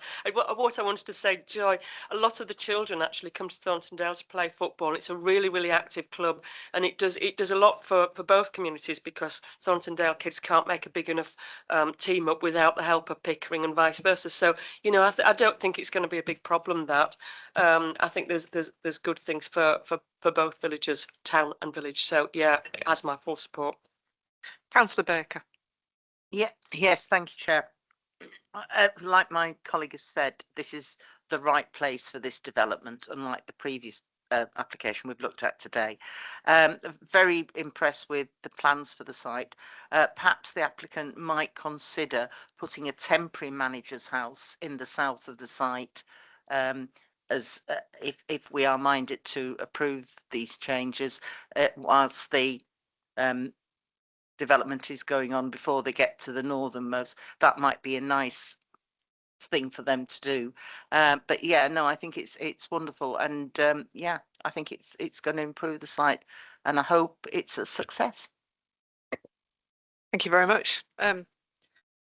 Yeah, thank you for giving us the opportunity to do the site visit. It's interesting to see what has happened since we gave that original approval and what hasn't happened. And there were always huge aspirations for this site, and I very much would like to see them delivered. I'll wait and see. Sorry, 12 years or 13 years experience says I'll wait and see. Picking up on what Councillor Baker said, I do think if there is a significant touring caravan presence, it needs to be managed well. And whilst we can't make it part of the conditions for this, I'm hoping you will get hold of, the applicants will get hold of it and deal with it appropriately. I think a well-managed site is really important, and it will be important to the local community, so there's no fallout from a site such as this nature. But other than that, you know, I'm relatively comfortable with the scheme as it's been presented. Now, my understanding is we have to be minded to approve this again because of something to do with the way the plans have gone on the portal and not enough time, etc. And then it will be delegated to the planning officers to make that decision going forward. Are you all happy with that? Yeah. Sorry, it's just one of those technical issues that if there is a response, we'll have to deal with it. Anybody else got anything else? Otherwise, I will move it to the vote because it's been moved by Councillor Andrews and seconded by Councillor Burr for reminded to approve. Okay, right. Those four, please. Okay, thank you. Unanimous. And we'll leave that one in the capable hands of the planning officers. Thank you very much, Ellie.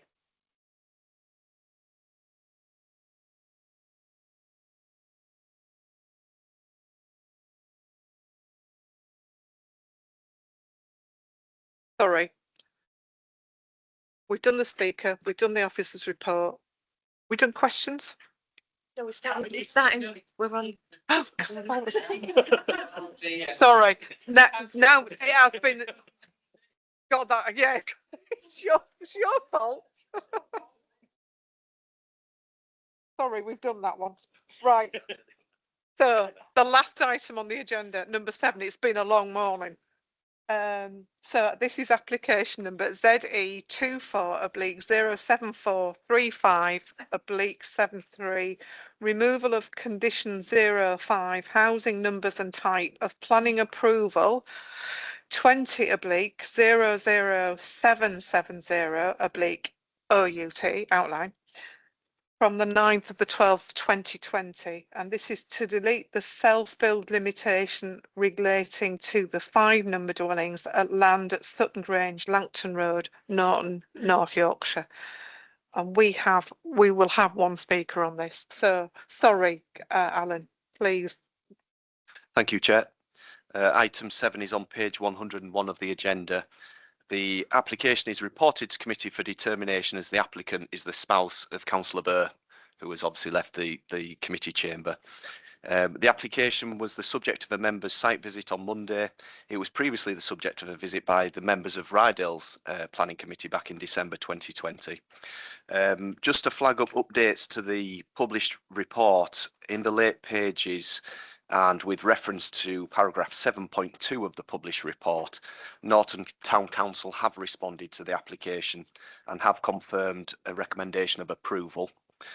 So just a quote from that response, the Town Council have said, "We believe that removal of the self-build condition will make the scheme more likely to come to fruition and speed up the construction of much needed housing for the local area."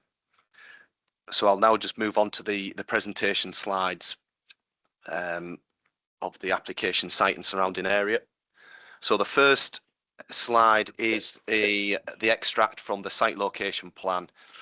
So this will be included in the committee papers, so you can inspect it more closely. The application site is unchanged from that which already has permission, outline permission. It's 0.7 hectares in size. It's within the open countryside, outside development limits.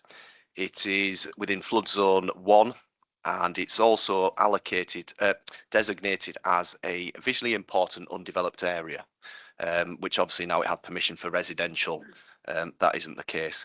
The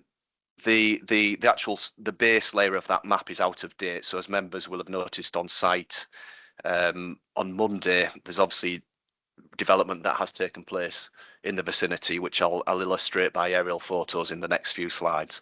So if we can just move on to the next slide, please. So this is the first of 3 aerial photos, which I'll show to members. So this is taken, I think, around 2018. So I've highlighted the position of the application site, which is obviously a grassed paddock at the moment. Also highlighted the position of Sutton Grange, which is the applicant's property. Beyond that to the northeast is Sutton Barn, which is the grade 2 listed property. So the access point has been highlighted off Langton Road. The access has been previously approved as part of the outline permission. And again, that aspect of it is completely unchanged. And I've just highlighted the fields, which in 2018 benefited from permission granted on appeal for a number of houses in the vicinity. So if we can move on to the next aerial photo, please. So this is 2019. So you can see that to the east of the application site, what is now known as Springbeck Avenue is under construction. So that is the 79 dwelling permission granted on appeal. I think it was referred to as the Keep Moat Ebor Chase permission. So that is progressing at that point in time. If we can move on to the next slide. So this is the most recent aerial photo. So this illustrates how development to the east and the north of the application site has really progressed. The 79 dwellings have been completed, and on the northern side of the application site there is permission for 6 dwellings, which members will have seen on Monday, which has also been completed. So as explained in the report, the site it's within an area that's dominated by residential land use at this point. Obviously it is technically open countryside, but that's just to illustrate how the area's changed. So yeah, so just to the north, it's now known as Woodlands Close, and to the east is Springbeck Avenue. Just also while we're on that, just to flag up Sutton Grange, the applicant's property is a non-designated heritage asset, and I think I mentioned it, Sutton Barn is a Grade 2 listed building. So it's moving on to the next slide. There was a question on the member site visit about the proximity to Mill Beck and flood risk. So I've just included an extract from the Environment Agency's flood maps. So the outline in red is it's not the entire application site, but it's the part of the site nearest to the beck and the developable area of the application site. So that's just to illustrate it is within flood zone 1. The beck itself is flood zone 2, but that's quite narrowly drawn along the length of the beck. So next slide, please. So this is taken from page 121 of the agenda. This is the landscaping plan, which is an approved plan at the moment. So this is entirely unchanged from the permission. So it's just to illustrate what's already got permission. So the access road is fixed. That has full permission. That includes improvements to widen the entrance, and it includes a passing place along the length of the driveway, because it is quite a narrow road. So the roadway would loop around along the eastern side of the site. The paddock for Sutton Grange is at the northern end of the field, and that is entirely outside of the application site. So that is, members will recall seeing that on Monday. That's not the raised part of the field, and that would be retained by the applicant as part of Sutton Grange. So as you can see, there's 5 plots that are at the within the application site. The exact location and layout has not been fixed, so that would be part of a reserved matters application, which would need to be approved before December of this year, before the permission expires. So just moving on to the next slide. So these are photos of the site. This is taken on the northeastern side of Langton Road, facing across the road towards the entrance to the site. So on the right and left hand side of the entrance, you can see the new build housing, which is referred to in the report. So on the right hand side is the 6 dwellings, and on the left hand side that forms part of the 79 sort of volume house builder dwellings. So the gate piers, the gates and the piers, they would be removed as part of the widening of that access, just to improve that. And though that gate, it's shown on the plan, that would be relocated at the far end of the access road to form a private access to Sutton Grange itself. So moving on, this is just to illustrate the width of the access road and the position of the passing place that would be formed on the southern side of the access road. And this is facing back towards Sutton Grange. So on the left hand side, I've just illustrated the position of the access into the site. So there's an existing field gate, which I think we came through on the site visit on Monday. So that is where the access through to the new dwellings would be. And so at this point, I'm just going to take the photos are just panning round the site. So facing back north towards the back of the new dwellings on Woodlands Close.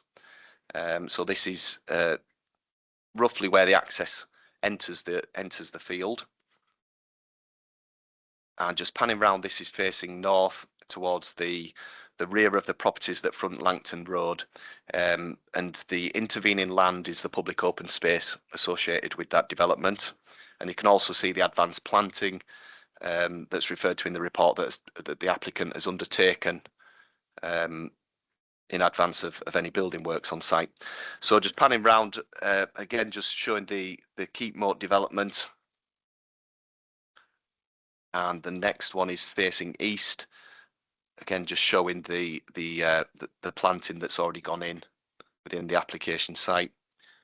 And so this photo, within the foreground is the paddock that would be retained by the applicant. So immediately in front of you on this photo is not part of the application site. So it's the lower ground at the bottom end of the field where the new houses would be developed. And this is facing back towards Sutton Grange itself, facing west. And panning round again, just showing the existing boundary treatment that would be unchanged in that position. And then just showing the views across the site towards the grade 2 listed barn, which is one of the, it's one of the reasons why there's no development at the top end of the site, is to retain public views towards that heritage asset. And then so the final slide is just again to illustrate the effect of the advanced planting that has taken place. So at the top is a photo that I took back in 2020 when the application came in, where you can see on the left hand side at the top the dwellings are still under construction, and then obviously the bottom slide is the most recent photo where those dwellings have been completed and the planting has gone in. So I think, if possible, Nick, if we could go back to the site layout plan just while I do the presentation. I think it's the landscaping plan, if possible. So in terms of the report itself, thank you. The site is outside development limits and as such lies within the open countryside. It is important to note that the site is on the edge of a principal town and is considered a sustainable location in terms of accessibility to services, which does align with the aspirations of Policy SP1. The site is within an area dominated by residential land use, where there would be a transition from the high density volume house building to low density, more generous plots in this case. The principle of residential development has been established through the grant of outline permission. There are no proposed changes to the approved plans, the developable part of the site, the access arrangements or the amount of development. The LPA retains control via approval of reserve matters to control appearance, layout, scale and landscaping, and they would be matters for future applications. The main issue is the acceptability of the residential development without the self-build requirement. The application sets out that the self-build housing is no longer a viable proposition, and the removal of the self-build restriction would accelerate the delivery of new housing at the site. Officers consider that the removal of the self-build restriction from the condition can be supported in order to improve deliverability of this site, which would make a small contribution to local housing supply. So in conclusion, the development plan is silent on self-build housing. The self-build aspect was offered up by the applicant as part of the 2020 outline application. The self-build requirement does not, in the view of officers, does not go to the heart of the development, and it remains the case that the development is acceptable in all the other respects. The removal of the self-build restriction would therefore not conflict with the development plan. Small and medium-sized sites can make an important contribution to meeting the housing requirements of an area, and in this case it's recommended that planning permission is granted subject to the 30 conditions as listed at the end of the report. Thank you, Chair. Thanks, Alan. Thank you very much. We do have a speaker, Mr. Holbeck. Mr. Holbeck, if you'd like to come forward, it's the green button on the microphone. You'll have 3 minutes to present your case, and I'll give you an audible warning when you've got 30 seconds remaining. Okay, thanks. Thank you, Chair. When we originally came to Planning Committee with this scheme back in December 2020, the council was still in virtual meetings at that time, so it's nice to be here in person. The decision then was 9 in favour and 1 abstention, and we're of course only here today due to Councillor Burr's interest in the land. In general, members consider that the proposal to be an appropriate design response to this unique site, promoting high quality new homes which are built to a low density and capitalise on the attractive landscape setting provided by Sutton Grange. Importantly, the form of the proposed development in terms of housing numbers, design and appearance is not changing through this application. There is an approved design code as part of the outline planning permission. The only change to the scheme is that it's no longer being delivered as a self-build development and will instead be brought forward as a group of bespoke properties by a single small developer. This will accelerate the delivery of the proposed housing, which will be built at the same time and by the same contractor. It will achieve a greater consistency in the design and finish of the cluster and mitigate some of the risk attached to the development. There have been no objections to the proposals.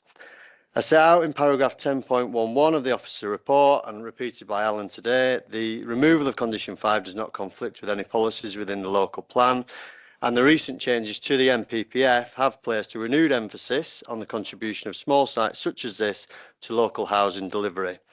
It's the applicant's intention to commence works on the site later this year, and the removal of condition 5 is the first step in this process. Just to give members a little bit of insight, because we obviously work with a lot of developers as a planning consultant in the local area.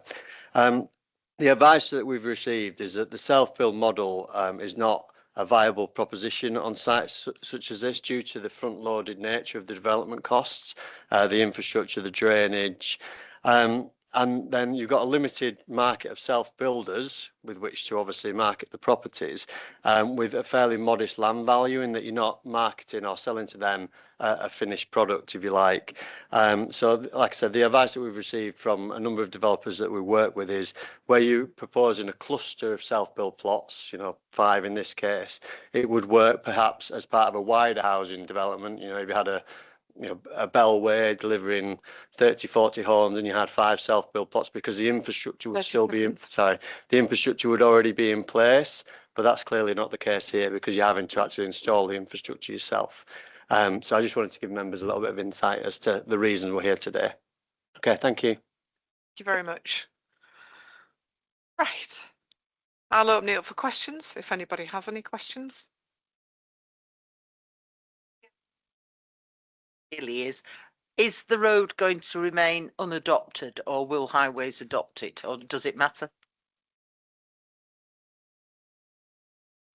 Highways are happy with the arrangements, and I believe it's going to remain unadopted. Okay.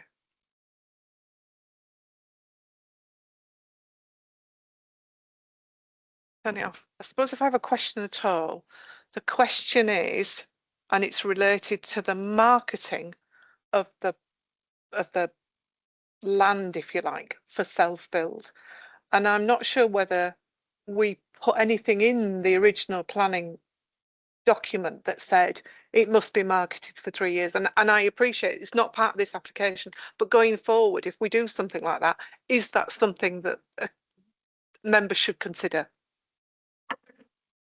Yeah, I think in this case, the difficulty is that the development plan, the Rydale development plan, predates sort of almost the custom house building and self-building. So it's silent on a policy to cover that. So we would have difficulty requesting a marketing exercise, which would be different if this was obviously members will be aware of the policies in relation to agricultural workers dwellings and local occupancy, where we're always strict in terms of proving that there is no demand for it. So I think in this case, it is quite unique. I think the site officers, in all other respects, I think it's good for housing, is this site. So I don't think it would really sort of necessarily set a precedent either. Thank you for that. I just think we probably missed it when we did the original application and never gave it sufficient thought. And whether we do that going forward, it was just a question, really. Anybody, anything else? I'll move it into debate. Does anybody, Councillor Napton? Yeah, thank you, Chairman. It was again really useful to go on site and see this site. I think when you look back at say the 2018 aerial shots, and if you took that as this proposal had come forward just for this site, I think that you would put some weight on the self-build because it would be an exception in the open countryside, and you'd need something to push it over the line, which self-build could have done. However, the world has changed in many ways, and this site in particular has been surrounded by development and has been well screened as well in that interim period. And I absolutely agree with the agent and the planning consultant in that this site doesn't really lend itself to self-build, because the self-builds that I have seen have been very close to existing infrastructure, if not, as the applicant says, the infrastructure is delivered to the plots, and then basically you go on and do that. So the front loading, I think, would put anybody off as far as self-building is concerned. And given the context of the site now, and given also the existing permission which protects that paddock and the views to the historical barn, I can see no reason why we wouldn't remove this condition and let this development take place. Councillor Cross. Yeah, sorry, so I propose that we approve this application. Okay, thank you. Councillor Cross. Thank you, Chair. Really, just to move things on, as I say, to agree with Councillor Napton, I think it's the time to get the site developed and move it on now. So I second it. Sorry about that. Councillor. Anybody else? No, but I mean, from my view is that we get on with this. What I will say is it makes a very small contribution because it's 5 executive homes. And I understand the reasons why. It isn't going to make a massive difference to our housing targets, but we are grateful for the 5 that it will deliver. But thank you for that. So, if you're happy, members, we'll go to the vote. Those 4, please show. That's unanimous. Thank you very much. I have no other business. The date of the next meeting is... You haven't changed that. February sometime. It's in February, but I'd have to grab my diary. Just a minute. It'd be on my diary. Is it it's my birthday, Chairman? Today? No, the 20th. The February one. Expect cake. 20th of February. So I'll see you on the 20th of February, members, and thank you very much for your attendance today.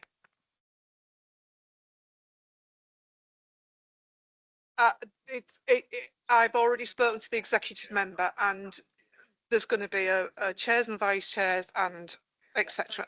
I am on it.